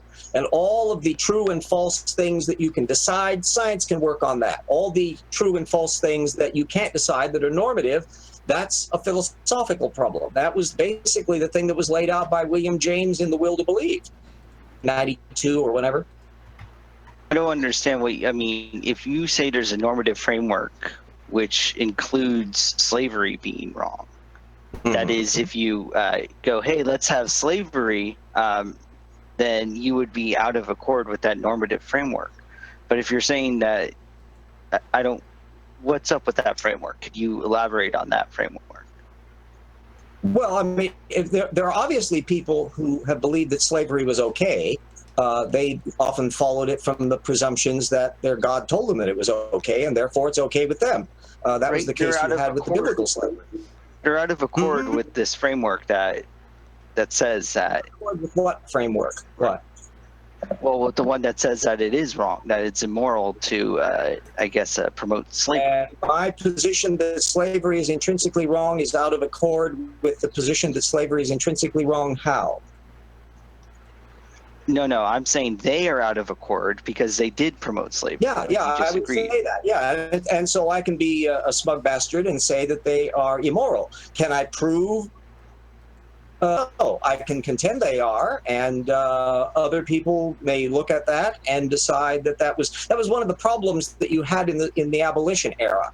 Is that how did you decide as a culture that slavery was wrong? And there was a broad spectrum of people. There were very religious people who didn't have much of the Bible that they could rely on. Other cultures, Islam and others, accepted slavery just as a matter of course. I'd say, from my perspective, as an absolute moralist in that the side that accepted slavery was morally wrong, and the side that didn't, that were morally right, and one of us is right or wrong. Yeah, but I'm wondering why you think you're right, though. Why is it immoral? You don't think you can articulate that? I'm sorry? Be a slave. I would use the view of reciprocity that Lincoln basically used, as I wouldn't want to be a slave, I wouldn't want to be a master. And therefore, I wouldn't want to be a slave, therefore no one should ever be a slave. No one should be a master. And that would apply universally because it's a universal truth.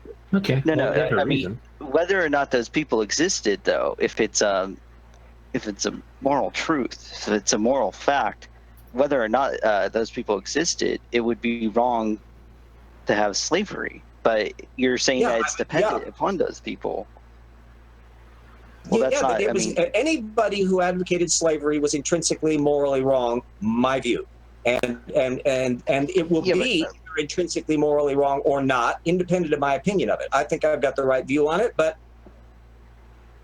there it is. Yeah, but what is? I mean, what are you using to decide that it's immoral, though? Yeah. Excuse me. It doesn't, I mean, how can you decide any moral position unless you are proceeding from assumptions? Now, you may have a particular mill where you decide to put in the things that you're going to decide about based upon what a religious document or a philosophical position or a political system that you're supposed to be paying attention to, or you may be doing your own reasoning, or air quotes reasoning, as the case of Edgar, and coming up with your own thing. But everybody ultimately has to do that. Everybody has to play philosopher. Okay, to react. No, but deal with that. Everyone has an arbitrary beginning, but I mean that doesn't excuse your arbitrary beginning. Yeah. I mean, and let me illustrate your point. So, like, I believe that that society might function better if at least 20% of the population was enslaved at all times. Okay, I don't care who the 20% is, but if at least 20% of the population. If you don't mind, I made a specific point. I would like to hear him address it. I said, it sounded like he was saying, "Look, everyone has to start with an assumption," but I don't see why that makes it so. His assumption is what leads us to a moral fact. In your moral reasoning at all? I don't think I can. I don't have like a moral framework. So you have no assumptions that God exists. You have no assumption that the God is real or not. You have no assumption that anything is good or bad at all. No, I don't think that I can actually say this is morally right or wrong. Yeah, same. Then that's your philosophical position. I would say it's an interesting one. Can you, by your moral reasoning, condemn slavery? I think that, no, like I said, I don't think that I could say something's morally right or wrong. But the reason why I don't think so is because I don't think this arbitrary starting point gets anyone out of the woods, because anyone could say that. Someone could say, look, now we have an arbitrary starting point that it is morally correct to have slaves. That's what I was going for, Joe. What makes it so their starting point is morally reprehensible and yours is morally, I guess, virtuous or whatever? Now, here's the area where William James puts in the utilitarian argument. It's that you can, once you have these assumptions, you can now look at the track record of how things actually work.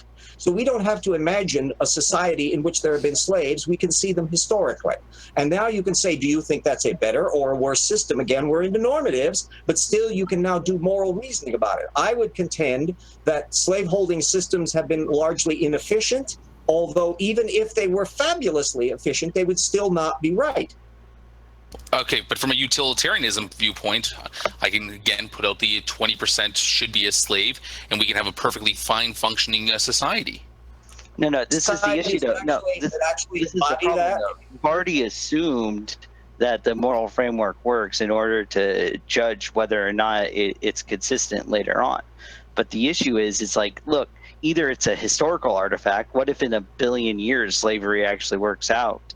That's a problem. But I mean, you have to first say why it is the case that we have to have this starting point, and having this starting point makes it so it's morally reprehensible to own slaves versus someone saying, look, I'm starting with the assumption that it's morally virtuous to own slaves.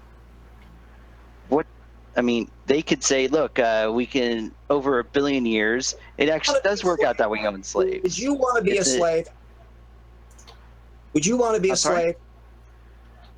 Then why would you want anybody else to be a slave? Why are you to be treated differently than any other person? I don't want other people to be slaves. Inequality? We do have some science on this. We know that even starting in yeast, things that don't even have brain stems, that organisms can kind of pay attention to the fairness issue. James, that's a non sequitur. He's not saying that. I don't want to be a slave, nor do I want people to be slaves. Oh, well, okay, good. Then why? Because I find it makes me feel uncomfortable. I find it's not something that I would want to do. I can also just point to like empirical issues like you did.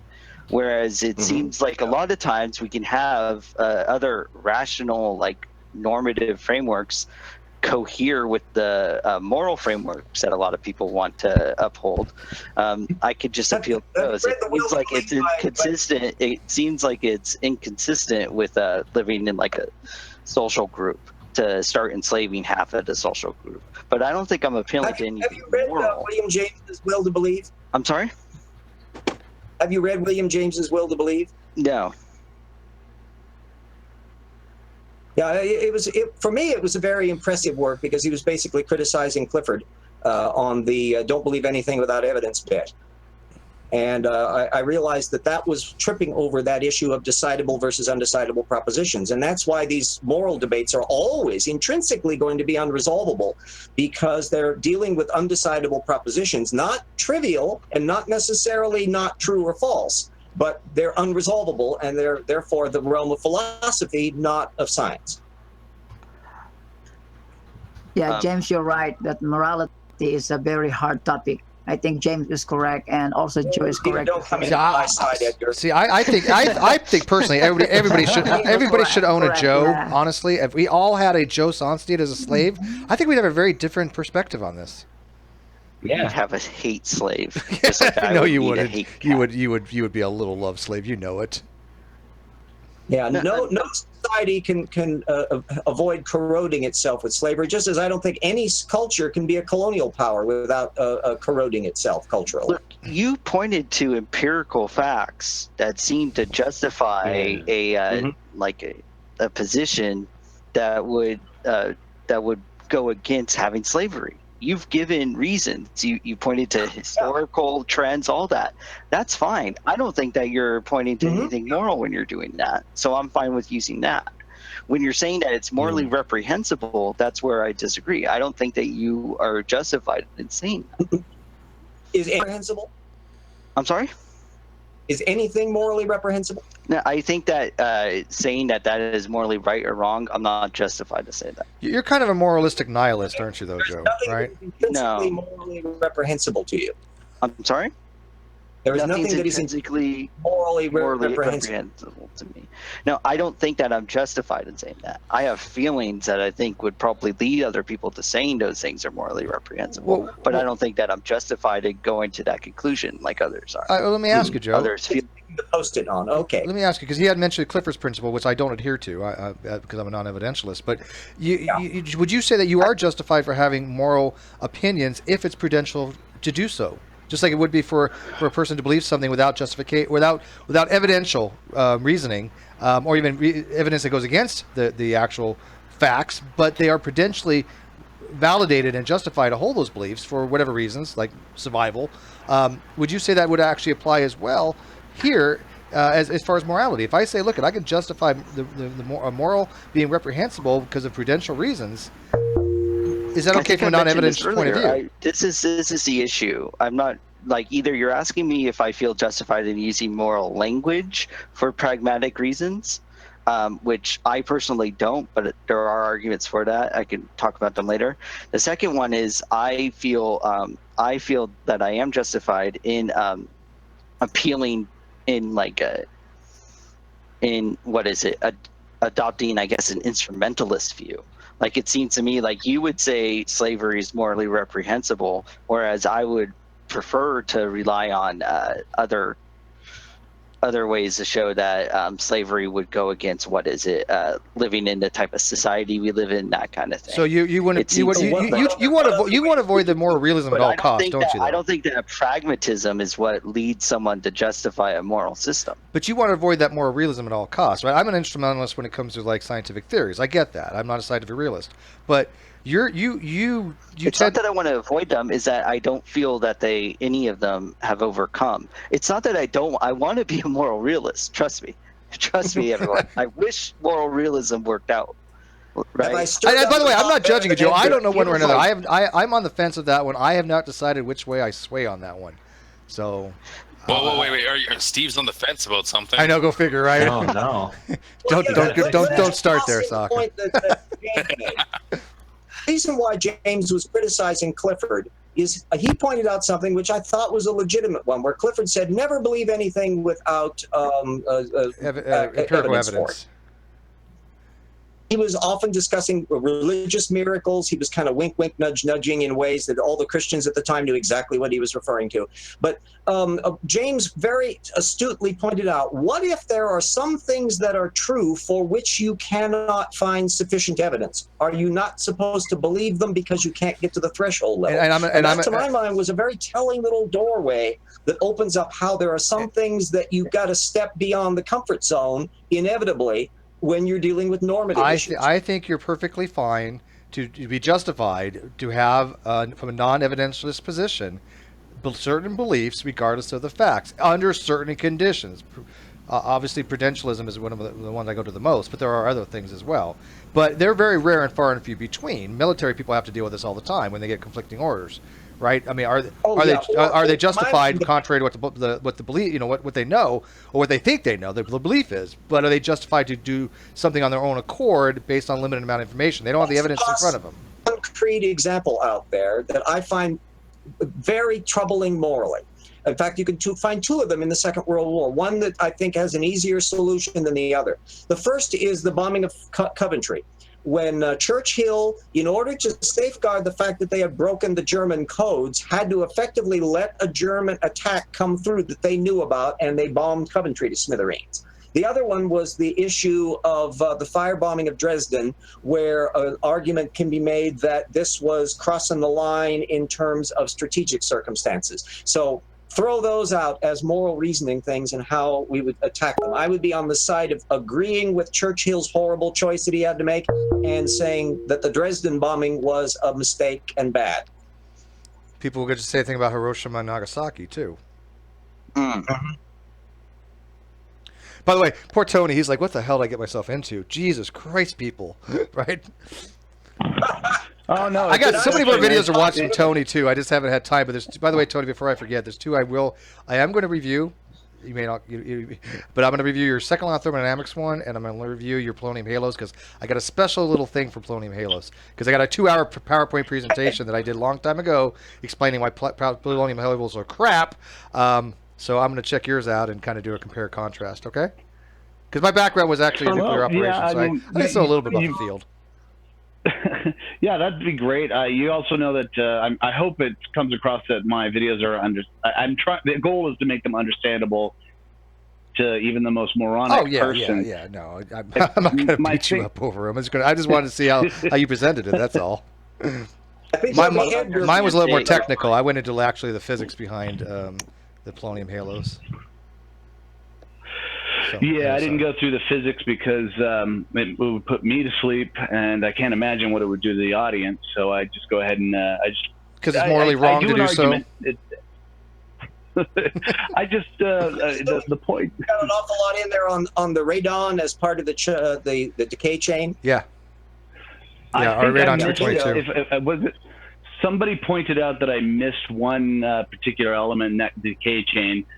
And wow, I'm glad somebody brought that up because I do need to shout that person out who corrected me. Well, when I first heard about polonium halos back in the 80s or so, because they were and of course Gentry's still running around making claims about them, and you still have them pop up every once in a while. The moment I noticed that radon is in the chain, excuse me, that's the ultimate permeable gas. And when you've got this in these mica deposits and that, how could you avoid having these things move downstream and cause little seeds of polonium from the decay chain? Nucleation points. But anyways, I have Humphreys. No, I think about it. I think I did include that. Do you know who Humphreys is, Dr. Humphreys? Oh yeah, I'm actually going to be doing. Of course, in debates, I'm always mentioning what are the practical applications or what predictions can you make from creationism. And nowadays, that's the one they're bringing up. Do you have? And I am going to address that this season. I do have. Wait, hang on a second.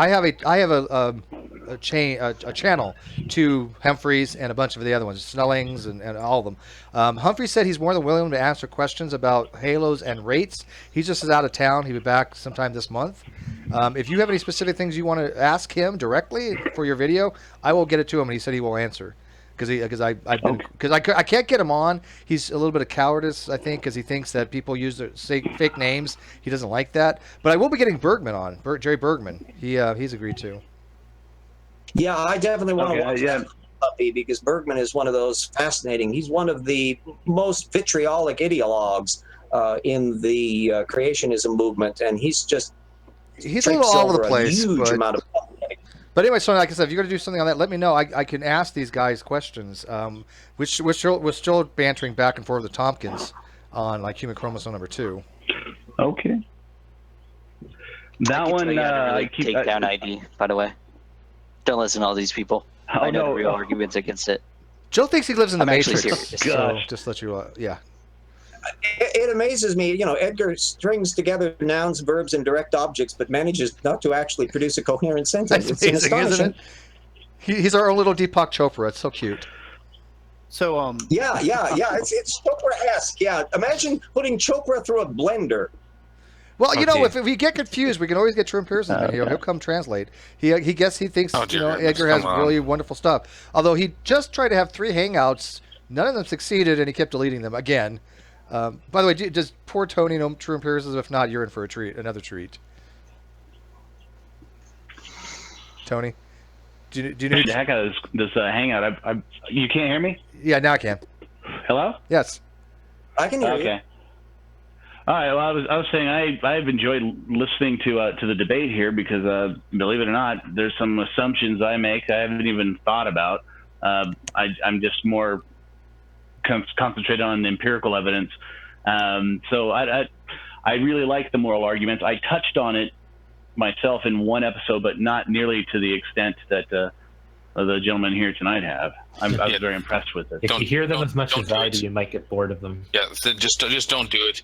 Like your entire comment section will be full of people correcting you, and it goes south really fast. Of hearing objective and subjective morality arguments. Well, I'm still waiting. Yeah, I go ahead. Sorry, Joe, go in. Oh, I was gonna complain about a trivial thing. You guys were in the middle of something. Well, that's what these hangouts are for. These hangouts are we are kings of trivial. Make it moral realism, showing there are moral facts. People get hung up on absolute, objective, subjective, relative. Just look. you're saying this is a moral fact. That means you think that this is true, independent of agents, independent of our desires. Justify that claim. That's a good point. And by the way, you said you're an error theorist. That's one position I can't wrap my head around. I've tried.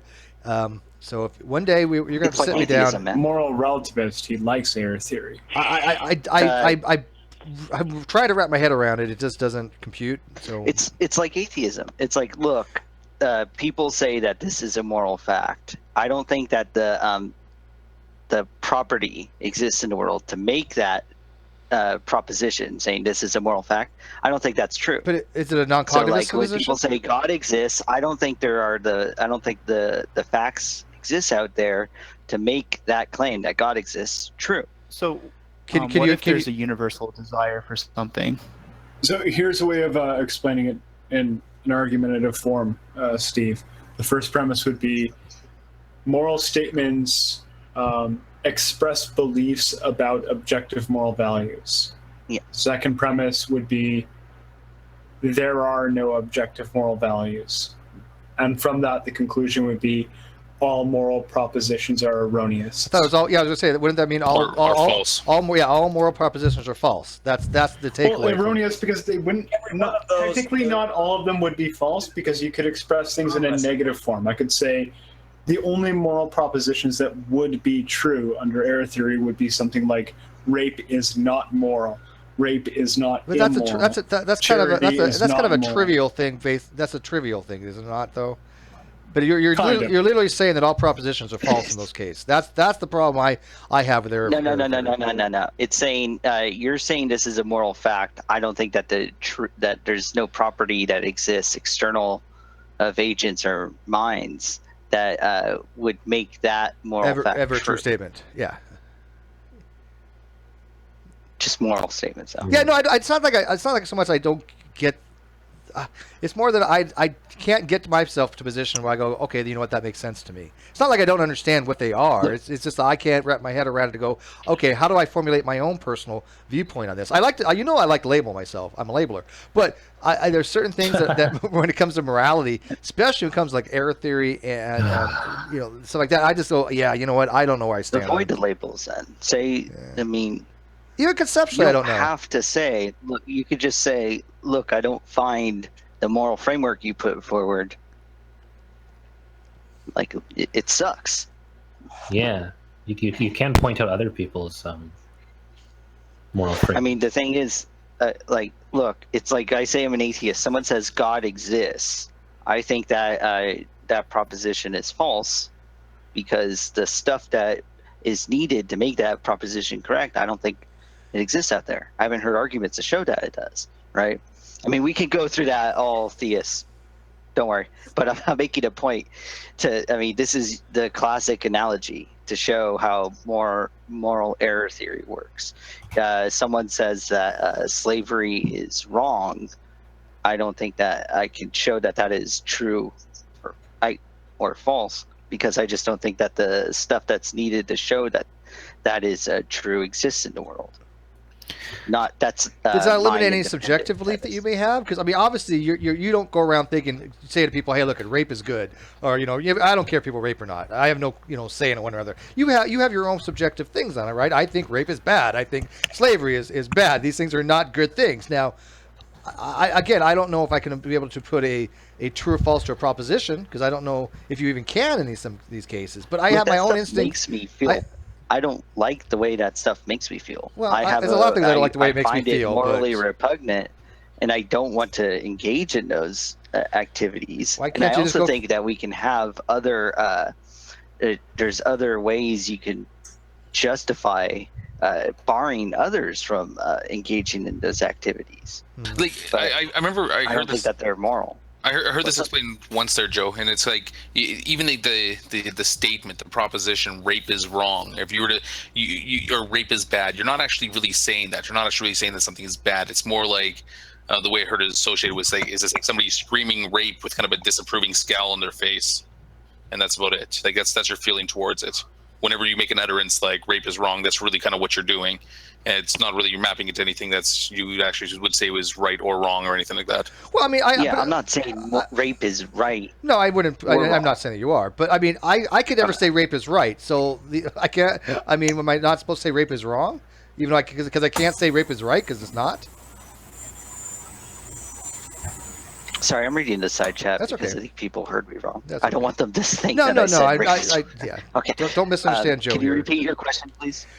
I cannot, in good conscience, say something like rape is right. Correct? You know, I mean, give me the benefit of the doubt. I don't think can't. I could say that either. Okay, so am I supposed to only say, well, rape is wrong, or just say rape? Rape is just? I can't. I can't make any value judgment on it. You can have. I mean, are you asking if you adopted my view? You can Sure. have some other moral framework that allows you to say whatever the hell you want, but I don't feel that I can say that is morally right or wrong. I don't know why I got such a visceral.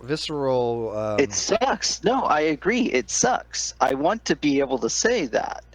I feel like it feels that way and everything, but I don't. I mean, look, that's not how you justify stuff. No, I get where you're coming from, right? I get what you're coming Justify stuff. from. Yeah, it's all about justifying. That's a good question. I like my stuff to be justified. I want to be justified in my beliefs. I want to know what comports with reality. That's why I don't take into account things like what Edgar says or Hovind says. I know they're not. Well, I know they're not reality. They're not even remotely in the realm of reality. So I don't hold those kind of beliefs, right? I think my beliefs are pretty good. Let me toss off a line from African Queen when Katharine Hepburn tells Humphrey Bogart, "Nature, Mr. Allnut, is what we are meant to rise above." Yeah, man, you're the only one in here above 60, man. Nobody got that reference. Oh, well, then you should see that movie in order to broaden your experience. So what if That was the above 60. Hey, by the way, Ochiwa was trying to talk. Ochiwa, my friend. Everybody just step on you, poor Ochi. Who was talking? It's hard to hear you. Ochiwawa. Chihuahua. Ochiwawa. Yeah. I don't know how to. Did I make things clear though? I mean, I think that you could still you could still like use empirical Honestly, I just think you facts just need to and get stuff. laid, to be I honest don't think with that you. it devolves. I mean, I see a moral like normative system to be separate from like rational. You at least need to get out more, other Joe. other normative systems. You need to get out. You need to come What's pick up? me up. You need to come pick me up, and we need to just go out and have some drinks. Seriously. I don't know. Look, I mean, you're asking the person who doesn't think that it's right or wrong Yeah. to So rape someone. yeah. To come and pick you up. What's Yeah. wrong with So you? so there's no problem with it. Come get my ass. Roof will be down in November. Drive down here. We're gonna see Steve on a missing persons. One of these bulletin days. in a couple minutes. Just Yeah, you don't know what? let I gotta Joe figure buy out. drinks By the in way, the I got to figure out what happens if something ever happens to me. Like you don't hear from me like for like 2 weeks. So who's gonna take over this shit? I don't know who's good. Obviously I think Dragnop. He's got his own shit to do. So, somebody can have the webpage and all that crap. Well, according to G-Man, Dragon already runs all this shit. You know what? G-Man's not far off. So whatever. Don't Hey, would underestimate. you like to see a debate between G-Man and Edgar? Oh God. What? Sure. Oh, that speaking of debates. better? Oh, Debate yeah. between who? Dragnot, And Edgar. Edgar and BG Man. Oh. G-Man. So, by the way, let me tell you some no. upcoming stuff that I promised you guys I would tell you. I have solidified. Hugh Ross will be back here in September, the end of September. Okay. He'll be talking about Improbable Planet. So if you want to get into the conversation, go check it out. At least read part of it. At least have an understanding of what the book's about. I kind of get his argument, but of course I need other people to understand his argument as well. But that's going to be a good debate. It's not a debate, but a discussion. That's only an hour, though. He only has an hour. But he went out of his way to come back to us because he really likes the Great Debate community. But even better, guess I have arranged a discussion between Bill Ludlow and Dr. Fuzzrana on human evolution. How cool is that? Anybody? Really? That would be Nothing? great. He actually. Nobody? One person? I thought he did I thought he presented some amazing evidence in his last debate with Hovind. So yeah, I'd love to hear him talk more.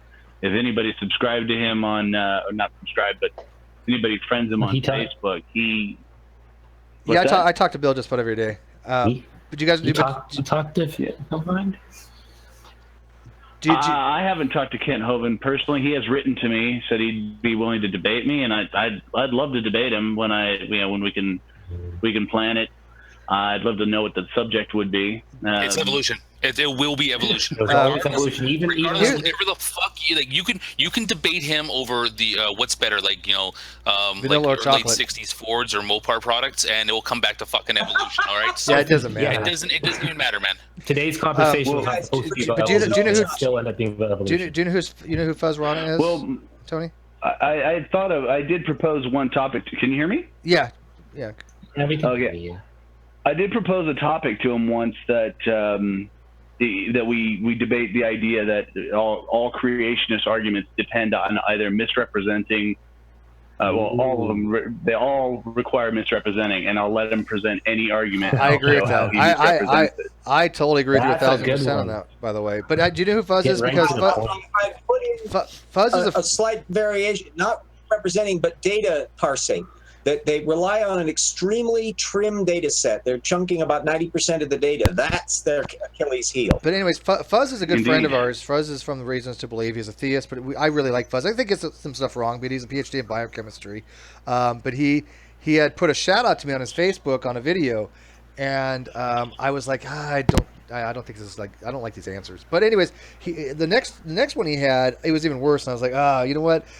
Maybe he wants to talk about Bill on this. And I asked I had asked him, so so that's going to be really interesting because I really like Fuzz Rana, but I really think that he's absolutely wrong when it comes to this human evolution.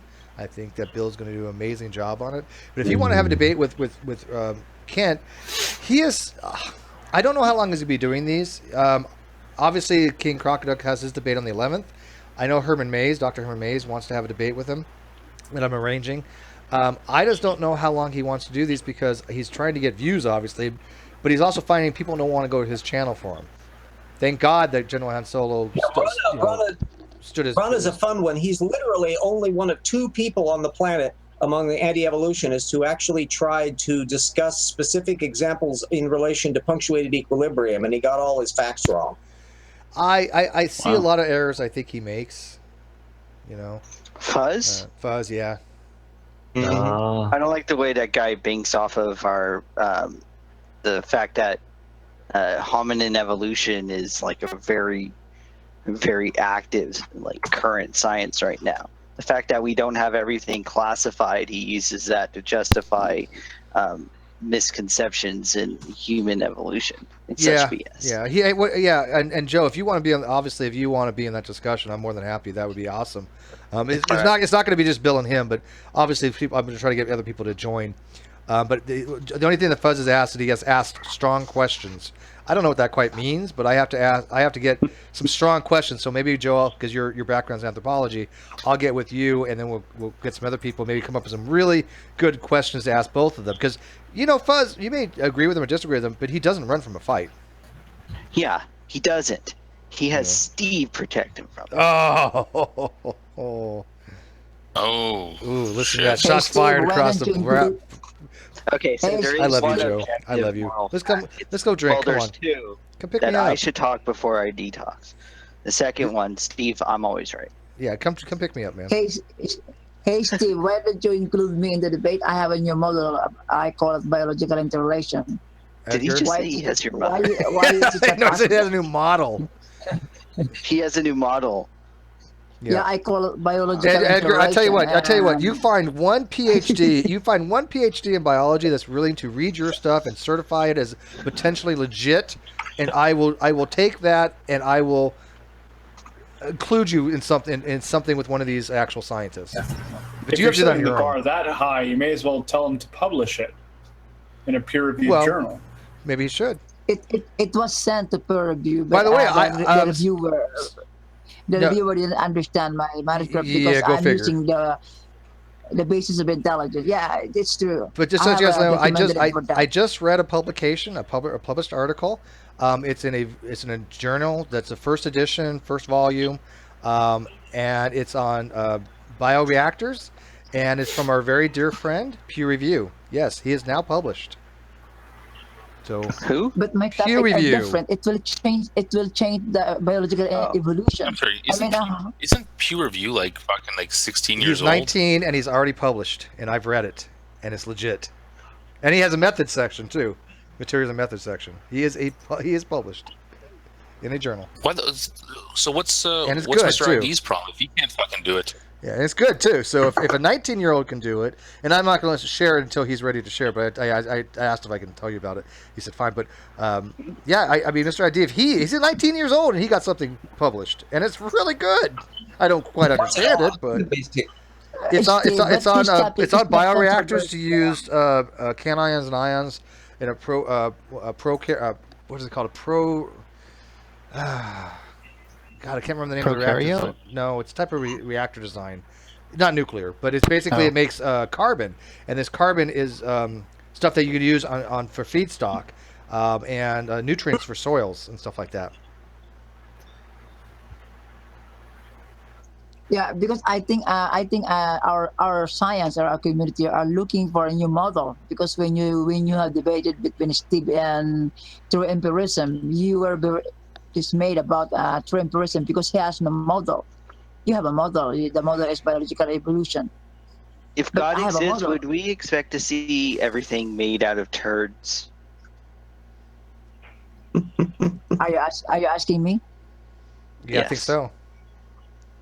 Yeah, well, if God exists, no, because he will use intelligence to diversify all living organisms. I mean, intelligent people make art out of turds.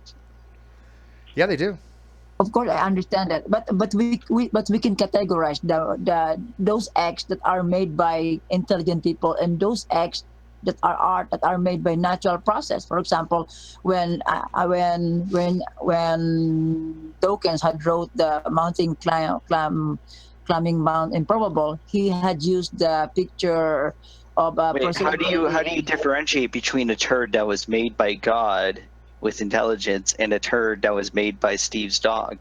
Or by Steve. That's very See, this is how you do it, Tony. Yeah, that is my science. That is my major. That is my discovery. How can we categorize, classify any X in the entire universe, whatever it is? So, whatever X it is.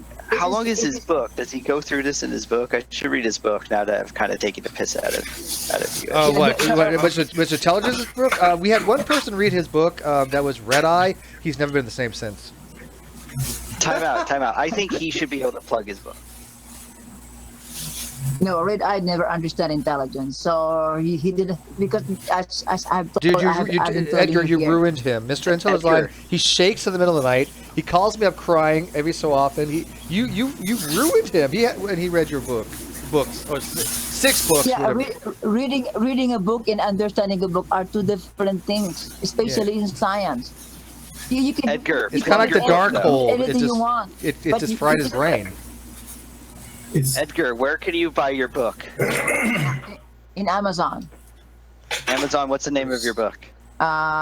Just write the new intelligent design, and you will see the new intelligent design. How many copies? I would buy a copy just to spite all of you. how many? Okay, so you had 2 copies. Yeah, how many copies did you sell, Edgar? Give all of them. You sold. This would be your 2nd copy that you sold, correct?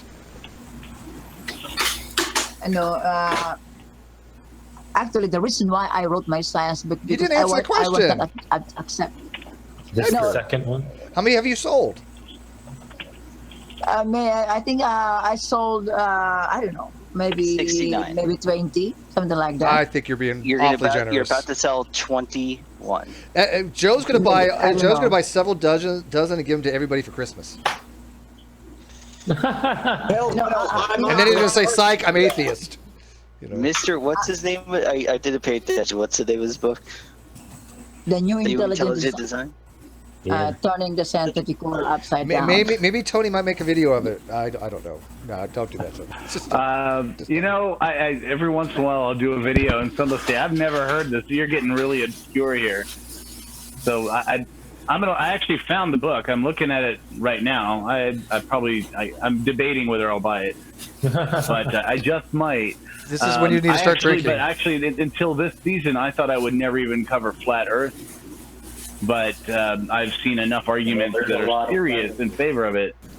But it just shocked me. Oh, we love debunking debunking flat Earth. yeah, it's not a joke. But look, guys, remember, look what I'm trying to tell you here that in our generation, you know, we are not in the generation of Einstein. I mean, in our generation, are we not happy that we can change the biological evolution? That we discovered intelligence. Are you not happy that our science has progressed? Hey, Edgar, how old is the Earth? Wait, Edgar, how old is the Earth? Uh-oh. The Earth is probably young. We're probably 6,000 years old. There you go. That's all I need to know about your science.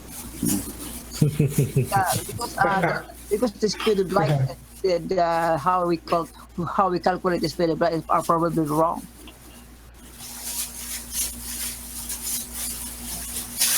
Yeah, I mean, of all the things we have, with all the videos combined that I've done and Tony's done and everybody else has done and the Hangouts, I think there's so much overwhelming evidence to show why young creationism is just so fundamentally wrong. Bolt Pucky. Yeah, it's just and RJ. I mean, RJ does a wonderful job. He's got a collection of just you name it. You can go to James. He'll give you an argument against it. It's just. Everyone and I agree wholeheartedly with Tony. I think the level of deception with young creationists, at some point, they have to just twist things. They just have to. So on polonium halos, there's the whole radon theory.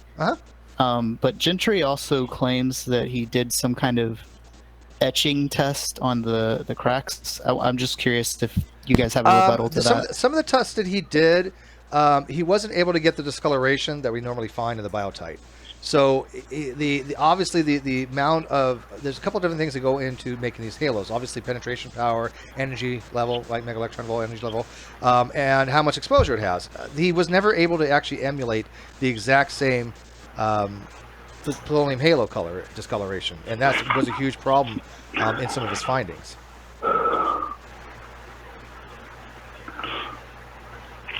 For the fission traps. If I can interrupt for a second. Yeah.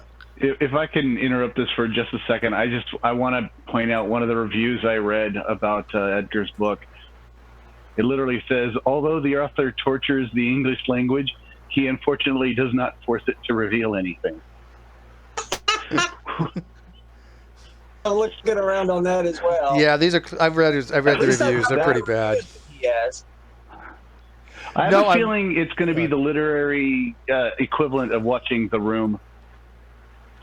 Top customer reviews, almost incomprehensible, written by a buffoon. I am not changing this into a rum and coke night, guys. Although I'm thinking about it, but there's not a rum and coke night tonight. Sorry. Guys, you need to remember that I am a freelance scientist, and I'm doing you're not. it alone. Will you stop calling yourself that? Okay, Edgar, I love your brother. I do. I think you're funny. I enjoy. Hang on.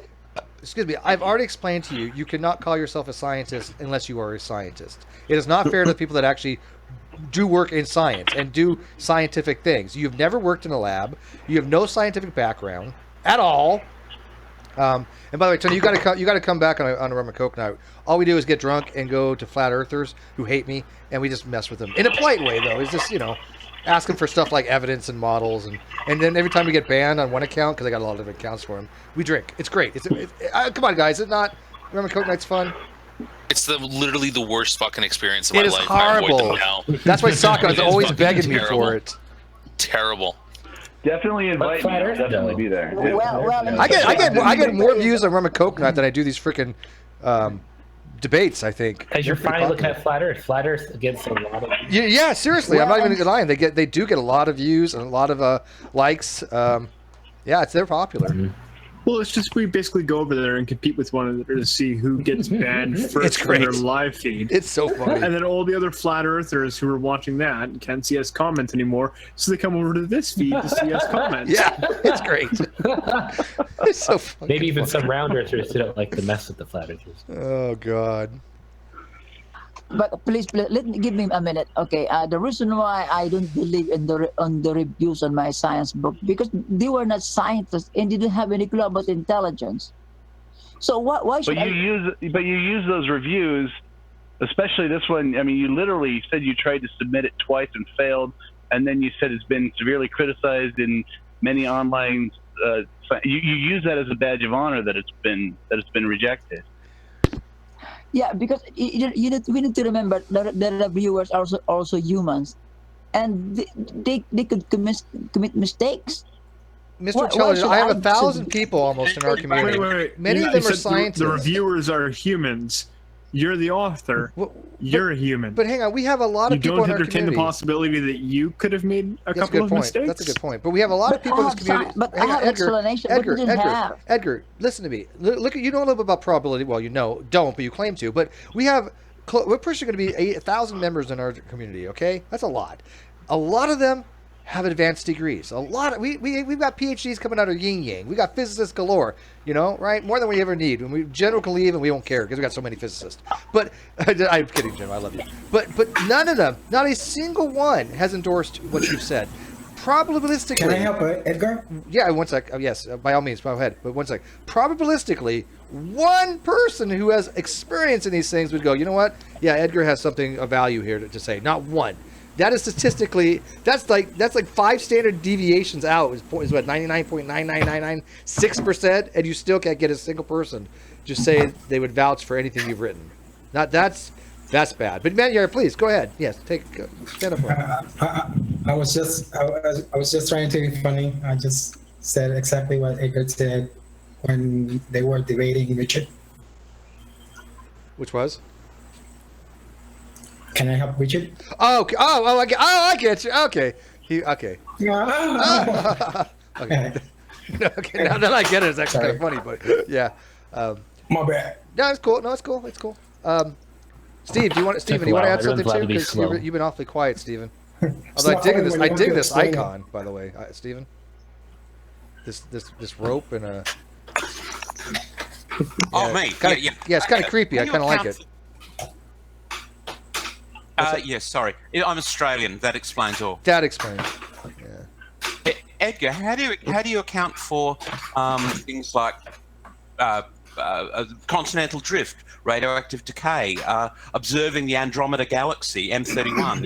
Nearly 3 million light years away. I mean, how do you account for all these things if the Earth is only 6,000 years old? Look, I'm probably covering old ground here, but the preponderance of knowledge that we have is vast quantity of knowledge that we have throughout all the sciences: chemistry, physics, astrophysics, cosmology, geology, paleontology, says that the Earth is way older than 6,000 years, and it is 4.6 billion years, as the scientists tell us. I think the thing with the conspiracy, as someone said to me recently, for a conspiracy to be vaguely credible, it has to have a very small number of people who are in on it, because the more people who are in on it, the greater the chances are that someone's going to blab.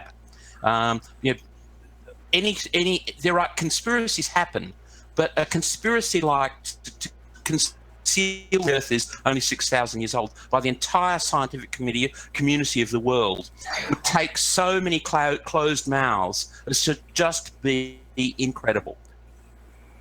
Well, Stephen, okay. Stephen, please listen to me, okay? I am not saying that our science has no progress. Okay, I'm not saying that. But there is what I'm trying to say here to all our scientific community is that whenever we are going to make a science and we try to explain reality through science, we don't normally include the topic of intelligence. For example, if you would like to date the universe, the Earth, or if you would like to explain the origins of the universe, or the origin of life, or the origin of the species, or origin of anything that you would like to talk in science, we don't normally include intelligence, the topic of intelligence. Oh, intelligence is dealt with through evolution. No, that's not true. I will give you time. I will give you time to speak. No, not true. I'm sorry, but evolutionary biology does deal with the development of intelligence. I mean, we deal with when we're looking at tool use, the expansion of the human brain through early hominids through to today. That actually wasn't Edgar's point, but nevertheless, you're right. Please, I never yet finished, Stephen. Okay, James, please give me one more minute. What I'm trying to say is that I understand completely our science, the way we work, the way we explain reality. I understand it, but what I'm trying to say is that I discovered the topic of intelligence, and I discovered how to classify, how categorize any phenomena I know you in the keep on entire saying existence. that. How do you classify therapsids, Edgar?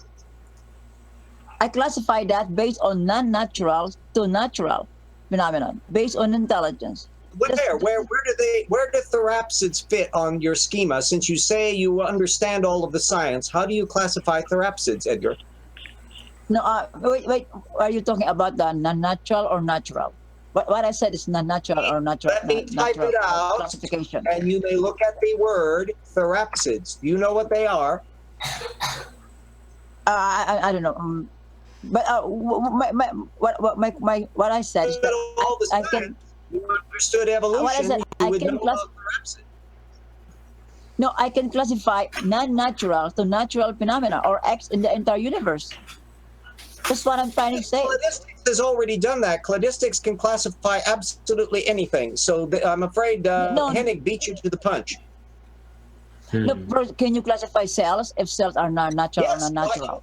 Yeah, cells can be classified. No. Cell, biological cell. You can classify all objects and thought with cladistics. How is he using the word classify? Edgar, everything in the universe is natural. There is nothing that is not natural in the universe. Even at the artifacts that we make as human beings are natural. They are made of materials around us. Plastic is made from polymers, carbon, hydrogen, and so forth. Everything that we have, everything in this universe is natural.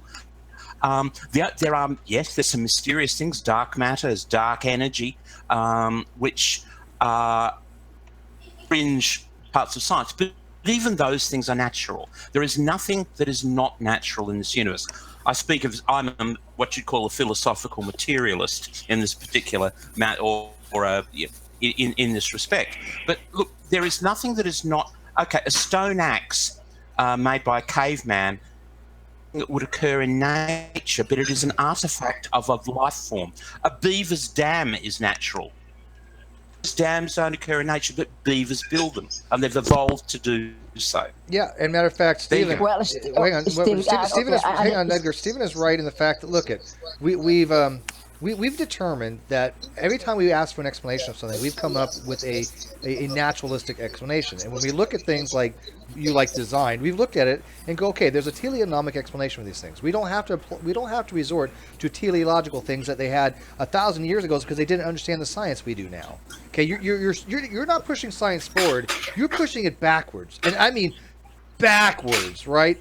We don't need to invoke supernatural causations just because we don't understand something. No, wait, please. Yeah, but also, I mean, Edgar, the other thing too is that science works on the assumption of methodological naturalism. Okay, it's not that it assumes that everything that is natural. It just assumes that if there is explanations, the only ones that they can infer are natural. So for you to present any type of science that somehow detects the supernatural, I mean, or moves your argument to there, you're not talking about science anymore. You're presenting an entirely completely new methodology. You would need a different branch altogether. And because this is where one of the things I disagree vehemently with Matt Bell, because I think Matt Bell's an idiot. He always wants to get rid of methodological naturalism, right? I think that's ridiculous. I know, and obviously, what's funny is Fuzzrana wants to get rid of methodological naturalism. That was actually one of the discussions we were going to have. Well, so did all the intelligent design community. Yeah, I've noticed that. You're right, James. I've noticed that. They want to get rid of this methodological naturalism constraint. Now, one can argue methodological naturalism is either the constraint we self-imposed ourselves so we don't start going down these lines of supernatural causations we've never seen and hypothesizing them because it's a waste of time. I get that. Or you can argue that methodological naturalism is the result from the fact that we've never had a supernatural causation. So either way, though, we have that constraint that science is not set up to deal with supernatural claims. It's just not. You need a different branch for that. You want to deal with in philosophy? Great, go for it. You want to do it in metaphysics? I like metaphysics. I think metaphysics is a legit field, right? But you don't use science for it. What you're doing is you're taking something where we have an existing purpose for it. Science has gotten us out of the Dark Ages. We've advanced exponentially since we've invoked methodological naturalism, and you're trying to set us back. You're literally not doing science. You are doing anti-science. No, and that's my Steve, rant. please, Sorry. please, let me Did I get applause for that? Anybody? That's a good rant. Wait, you guys suck. Thank you, RJ. Thank you. One person. I understand natural philosophy. I understand that. I fully understand that. You keep on saying you understand. Let me explain. Please give me 1 minute. I will give you a time. Please give me a minute. I understand natural philosophy, natural explanation. I understand that. Because in nature, there are many members in nature. There are many phenomena. There are many parts in nature. Nature is very broad. So what I said is that I can classify, categorize any acts, any phenomena, any object, anything that we have in the whole existence. That's a good point. You couldn't classify Therapis. Please, or actually, why are you making that technical? I can classify. Why Edgar, can you tell me something that is an unnatural thing or an unnatural phenomenon? When I used the word non-natural, I said it non. When I said non-natural, I mean intelligence. When I use the word natural, I mean non-intelligence. That's how I define it. That's how I define supernatural. So supernatural, stupid. Edgar, is not intelligence a natural thing? I mean, if one damages the brain, if it has a car accident, very tragic thing happens. If one has a brain damage, one's intelligence is lowered. These things happen. If one gets a disease like meningitis, it can affect the brain, and behavior changes. One's intellect changes. IQ might drop. So the thing is, intelligence itself is measurable. Have you ever looked at those MRI images of people thinking, seeing the process of thought in real time? This is one of the things that we can see now. We can show people play the music that they'll enjoy, a Mozart symphony, and you can see the firings of the brain as they register pleasure or displeasure if it's Justin Bieber. So tell me something that's unnatural.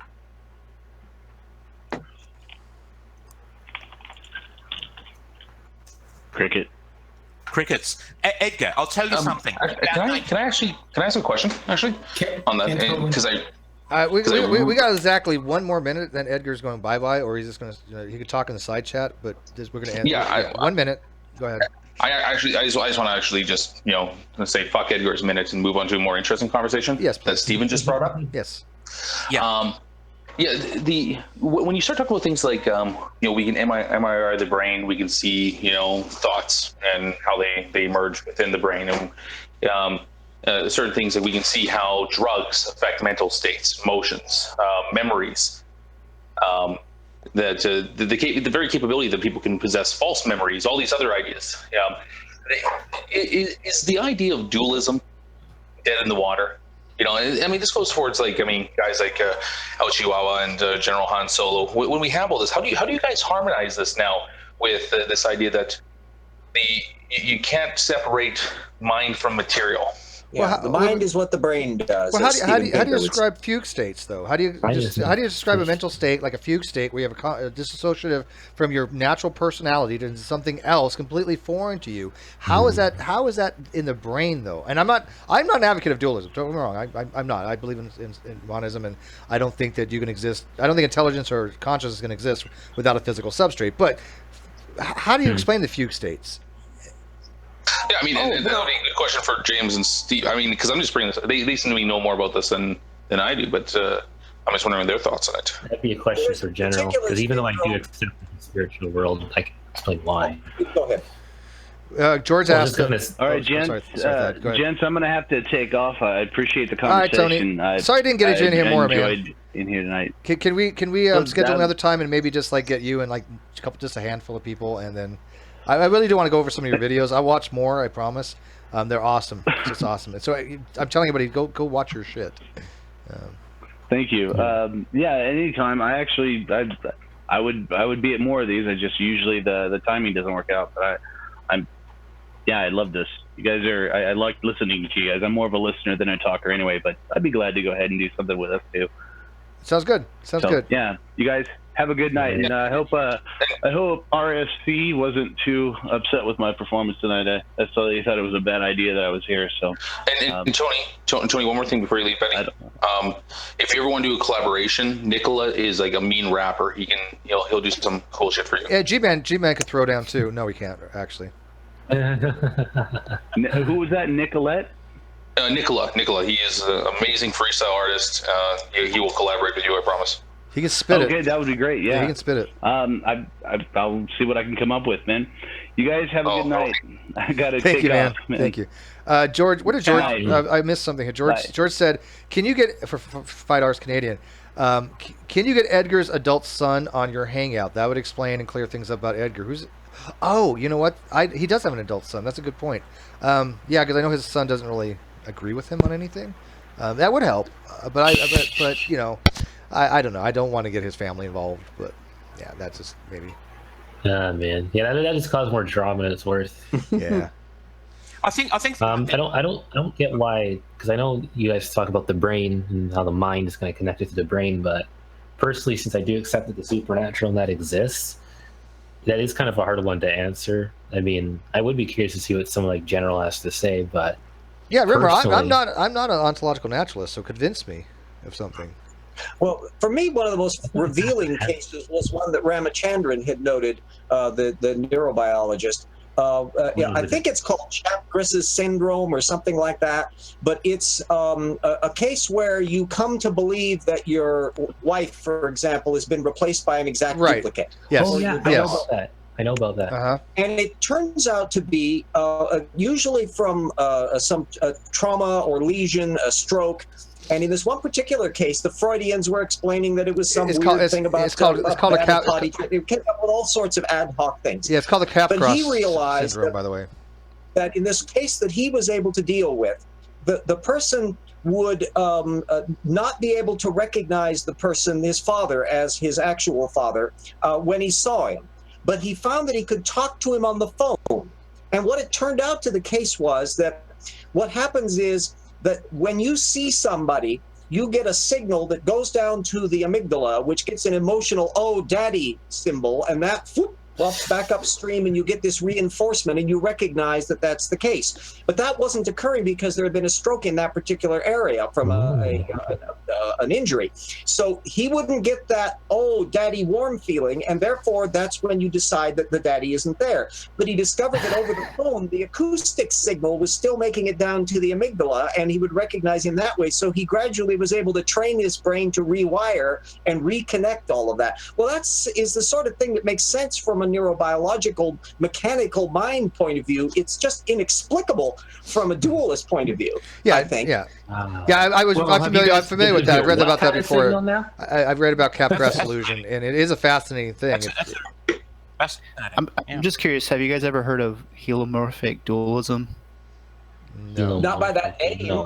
What is it? Well, it's the one that the scholastics held to, basically under Aristotelianism. I probably couldn't argue for it so well, but it, Dr. Edward Fesser argues for it, and basically it's this idea that things are composed of matter and form, so they're composed of a material and immaterial part, and under that view, having the brain operate in the process of thinking doesn't actually contradict the whole immaterial element of it. The thing that I noticed, I don't know about Professor's example, but I do know in following the creation evolution issue, one of the subject matters that I track is how much of the neuroscience material gets covered by anti-evolutionists. And it turns out to be virtually none.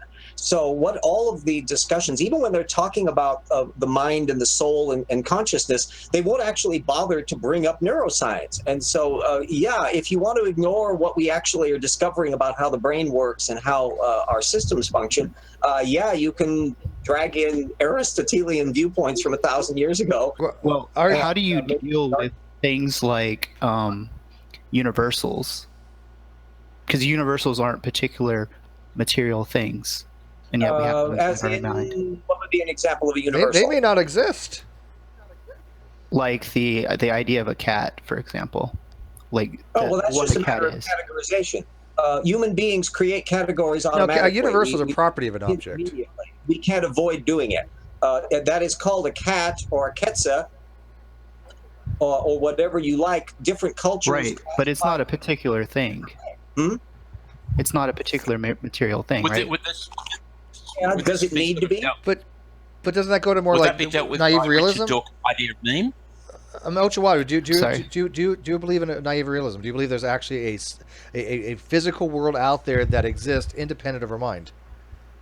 The properties I exist. do, The but properties, that's kind of because I don't know if I'm convinced I of do, that. but well, that's kind of irrelevant anyway, because if you don't believe it exists out there, you at least believe it exists in your mind, and if it exists in your mind and it's immaterial, then your mind is somewhat immaterial. No, no, because we're creating the world in our mind. That doesn't mean these objects literally have a color. Like I don't believe the colors exist except unless they're observed. Blue doesn't exist. It just doesn't. There's you can measure it. You can say I want this wavelength to be what I say blue. But the perception, the phenomenon is only existing in our brain. Yeah. Right, but if it exists in your brain, then your brain is immaterial. If immaterial things exist in your brain, then it's immaterial. Are you claiming that actually what it's boiling down to is a discussion of why are we self-aware? What is consciousness? And that's still a big open question. I suspect it relates to the fact that you have a feedback loop that functions like a hall of mirrors, where one system is interacting with another system to interact with another system in a nonlinear feedback loop. And that thing is what we call consciousness. But they're still just starting to figure all that out. We know it goes off. Here's the question. I don't see what that has to do with have an immaterial. mind, where does it go when we are unconscious? How can we be unconscious? Have any of you read? Can I solve the consciousness, James? Can I help you? You know, Can you solve that in like 2 minutes before we decide that you're going to repeat the same thing over again? Yeah, Edgar, you never have anything new. You just don't have anything new. Right, Edgar. Go for it, Edgar.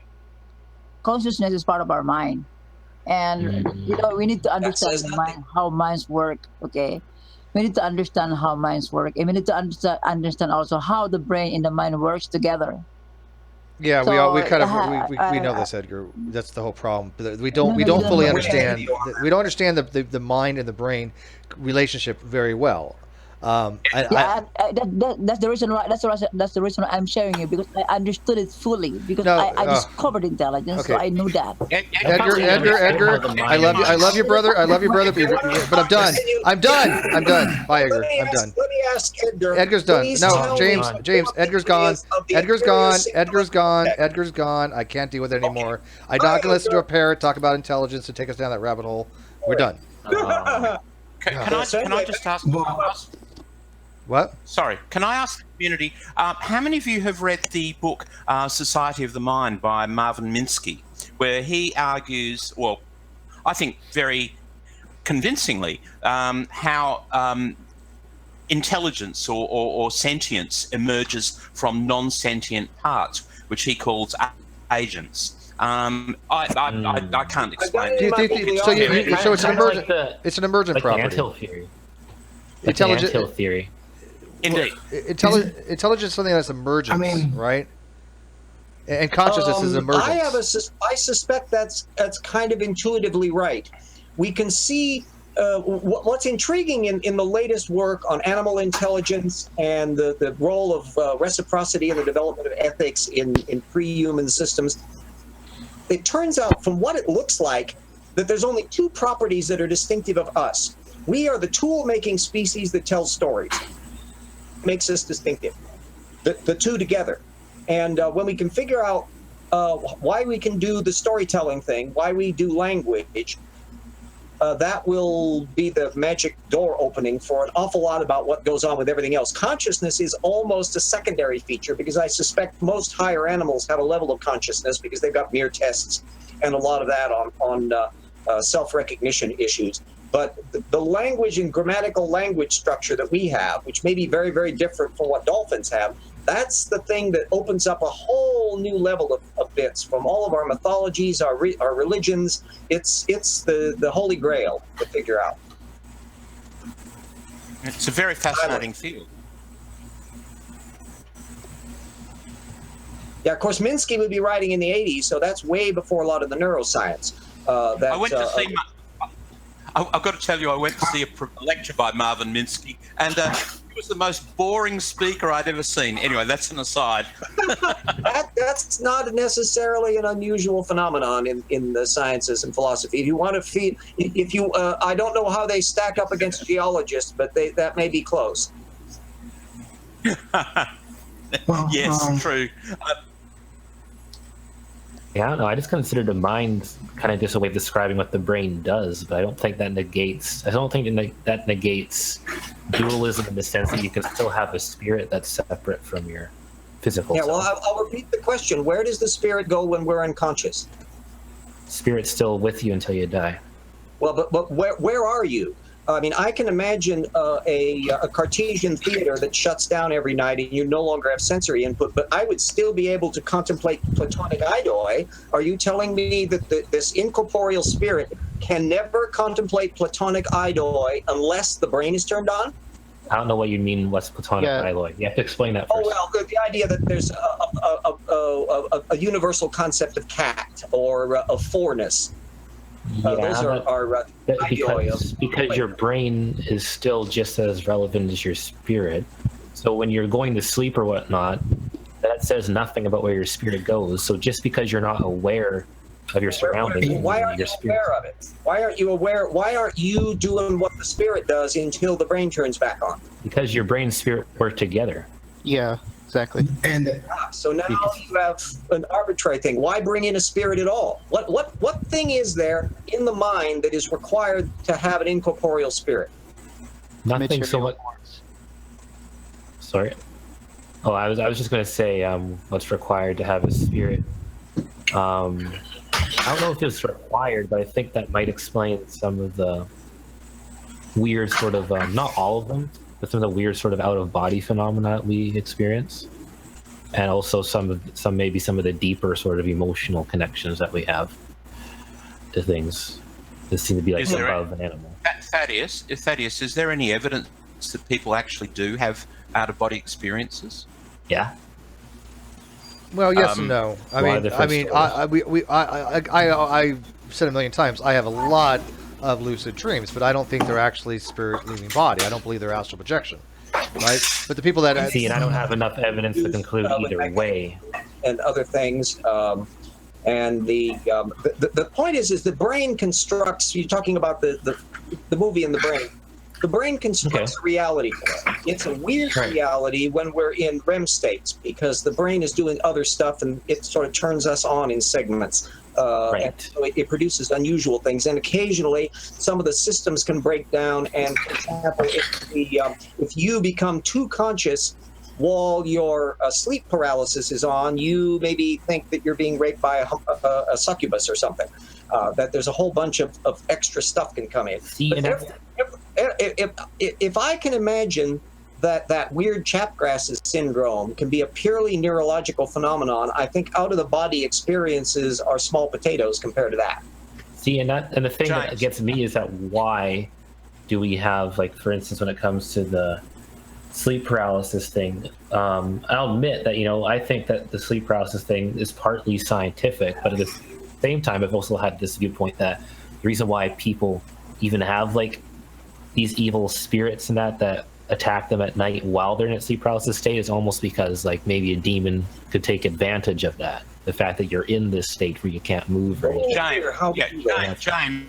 James, I suffer from sleep paralysis regularly, and it's an awful experience, James. Yeah. I've got to say, it's one of them. It's a terrible thing. This but is like I recognise that it's purely a mental thing that I suffer. It has. Look, I feel like I'm falling out of a plane or falling off a building, and I wake up shaking and literally paralysed and screaming. And my ex-wife said to me, I said to my ex-wife once, I said, I'm sorry, I'm screaming, and she said, you were soundless. And I thought I was screaming in bed. And so I actually have screamed. When I'm in sleep paralysis back in the day, you know, I would yell in my sleep, try to get somebody to wake me up, and I know that I was doing it, and it would come out as actual sound, and that would trigger, you know, whoever I was with at the time to wake me up. But now sleep paralysis doesn't bother me. I mean, I have it. I've learned how to overcome that. I'm not fearful of it. I will try to make it into a lucid state, or I will knock myself out of it. But I haven't had a night terror paralysis for at least 3 years now. So, that's an interesting demographic, is that in a relatively random sampling of people in a room, that we would have 2 people there who have experienced directly sleep paralysis. I've never had that all my life. I experience mean, myself. people know my background. I think it depends also how you sleep too, because I think a lot of people that lay on their, I don't know why, but it seems like a lot of people that lay on their back tend to have more experience that. Yeah, someone like me, I tend to sleep on my side, and I have never had it. My brain, for example, it'll do a thing where if I realize that I have to go to the bathroom, I will be woke up by the brain putting up a doorbell sound, like somebody has just rung the doorbell. And yet even I'll recognize that it's the wake-up call, because I'll remember that it's not exactly the doorbell. It's the sound my brain makes when it needs to wake me up. So yeah, Okay. I've got a different neurowiring. It comes from being an alien. Okay. Thaddeus, I'll just tell you that I have just a friend of mine who's suffered from sleep paralysis for many years said, sleep on your side, which is what I do. So, but my son, I have a son who's 24 years old, and he gets sleep paralysis too. So maybe it's inherited. There's a genetic trait. My dad had it as well. I've looked into it. There's a genetic component. It's about 8% of the population have at least had sleep paralysis. So, Weird. Maybe it's because maybe it's just the way I sleep too. my daughter I'm has also it as a very well. deep sleeper. Not as bad, but Where does thoughts come from? Where do what? Thoughts. Thoughts come from. Where do thoughts? Is it? Are they triggered by your brain, or you trigger your brain for them to come out? It's a means of modeling the world around us. That's all. It's like for a creationist, where does the universe come from? They have no answer for that, because right now we don't have those answers. Creationists have the problem that they feel that their religion must explain our existence, the existence of the world, the existence of the universe, and so on.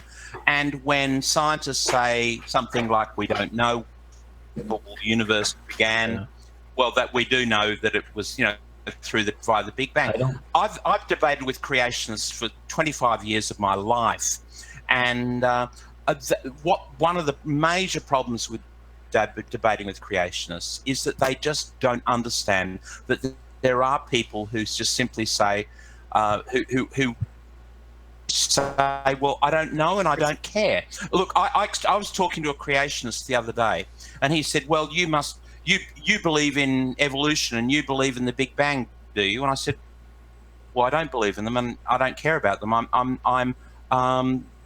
They're neither here nor there.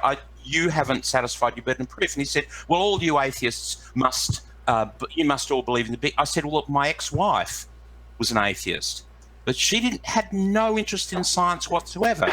She just, and that I'm from Australia. Australia's a largely secular country. Our current Prime Minister's an atheist, as far as I know.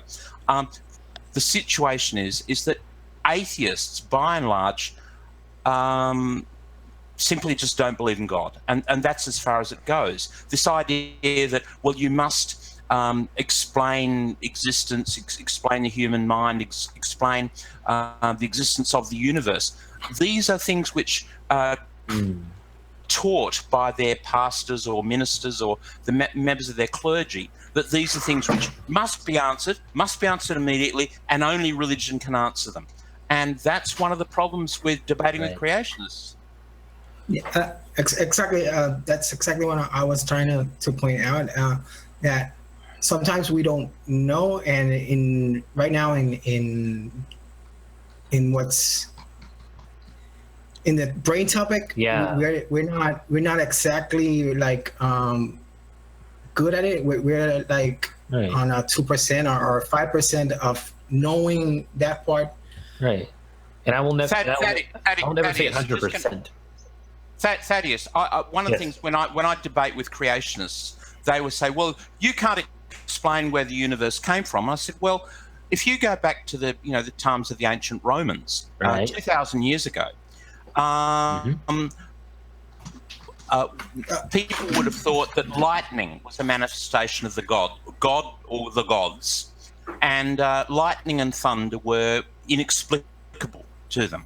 There were educated Romans who thought it was. There were educated Romans which I believe thought it was due to the sort of collision of clouds and things, that it was a natural thing. But a lot of people would have thought that thunder and lightning was something that could never be explained, was a manifestation of the gods, and was outside human knowledge. Now, of course, we know biology and electricity and physics. We now know. But the thing is, okay, because we don't know how the universe came about, that doesn't mean therefore God. Guys, that's the origins of this argument. So that's again, I'm not a creationist or anything, so I have a question. Sure. Does it necessarily follow that because humans assumed a supernatural phenomenon behind they assumed a supernatural explanation behind natural phenomenon, that there is no supernatural explanation behind consciousness? Yeah, or sleep paralysis, or any of these things where people experience supernatural occurrences. It doesn't seem demonic possession. It doesn't seem quite logically sound to me, and it could be that I'm just not. Yeah, I still think it's valid. We still have. You can work out experiments to show it. If you could work out an experiment to demonstrate that there can be some way of knowing things extra physically, for example, that's the psychical research people were doing all of that, from the 1880s on, and it basically got nowhere. A lot of psychology, in fact, got mired in the stupid bit between B.F. Skinner's behaviorism and Sigmund Freud's psychoanalysis. And now we've actually moved beyond all of that, because we figured out how to look at what actually happens in the brain instead of playing with the surface details. For the same reason that we know so much more now that we have genetics to look at and not just look at the surface morphological details with animals. It's because people aren't doing the right experiments, I think. I think if you were to actually really want to test supernatural phenomena, one of the things you would do is that you take some of these dark rituals and that people say work, you actually do them, you make sure to record it and all that, and you record the results, see how many times. Let's do it. I'm down. Who's with me? That's not quite what I'm getting at. That with a little bit, astrologers are notorious for having actually been tested and failing miserably all the time. Hey Jim, come on, let's do it, man. Astrology is different on a different level than actually doing like a dark ritual that actually summons. Yeah, you go ahead, summon these dark craftsmen. Yeah, come on. We'll get the Necronomicon. We'll get some ancient gods. Tyler Durden knows quite a bit about them, so he can tell us which one to pick. Yog-Sothoth, or what are they? Like whatever the name of these. You gotta go with Hester.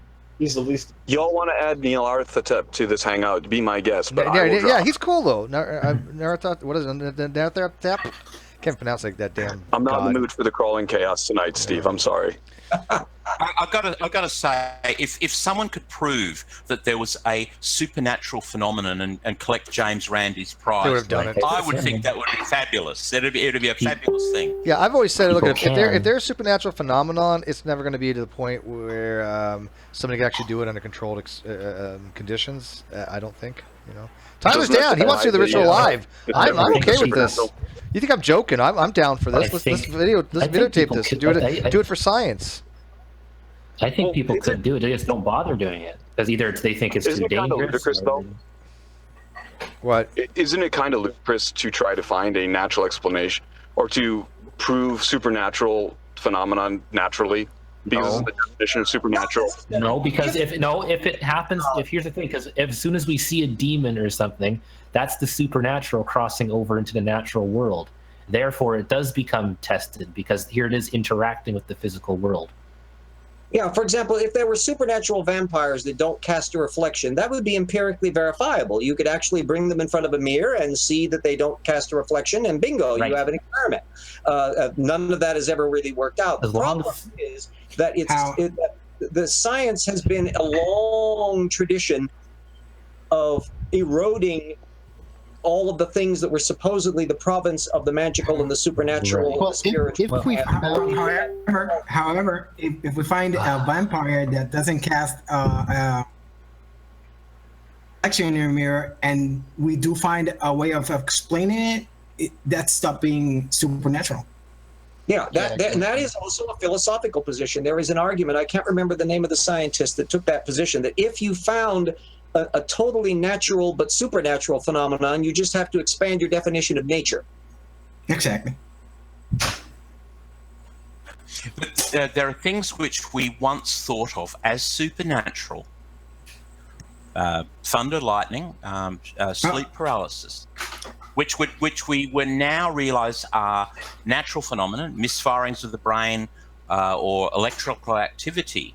There are things which we once thought of as supernatural, which we now know are natural. Now, the thing is, maybe there are a few things at the moment which we think of, which people have seeing ghosts in the night or whatever, or things that go bump in the night. These things may seem to be supernatural currently or inexplicable, but does that mean that they're going to be inexplicable in 50 years or 100 years' time?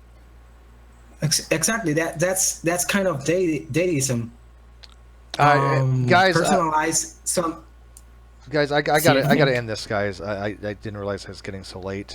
If Thaddeus wants to continue it, isn't Tyler Levian anyhow? So he doesn't even believe in the stuff in the first place. It doesn't matter. He doesn't want to end the Earth. I mean, if you summon some of these dark ancient ones, the Earth goes boom.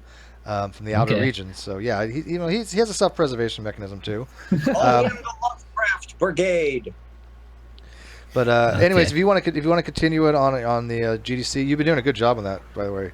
That is, I was listening to some of the stuff. I think you moderate pretty well. Well, I wasn't going to continue it tonight because it's like really late. Yeah. So all I do is just stay in here for a bit. But tomorrow, I thought about actually running one specifically dealing with the supernatural. Yeah, that's cool. But anyways, I'm going to wrap this up. I appreciate the people watching the Ken Hovind debate. I thought Negation P did well. I might have to go back and listen to it again, though. I still think there was a lot of rabbit holes they were going down. I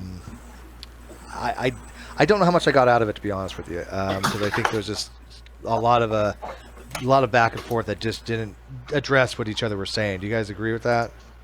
Well, I think one of the big problems was that they were arguing different topics. Yeah.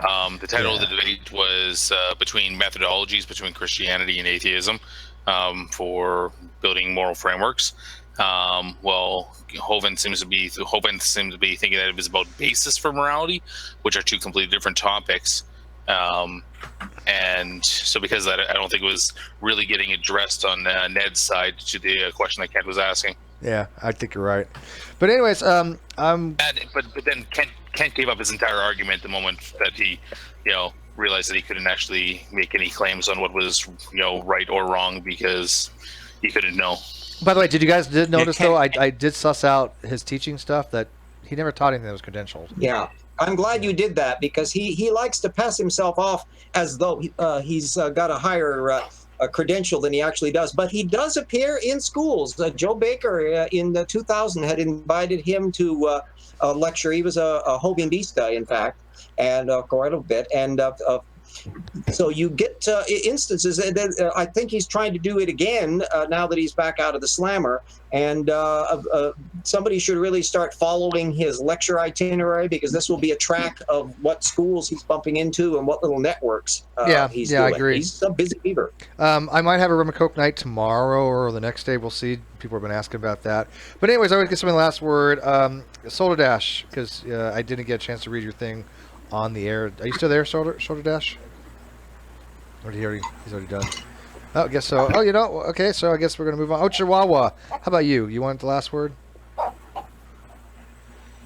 God is real. You atheists are going to hell. And there you have it. Good night.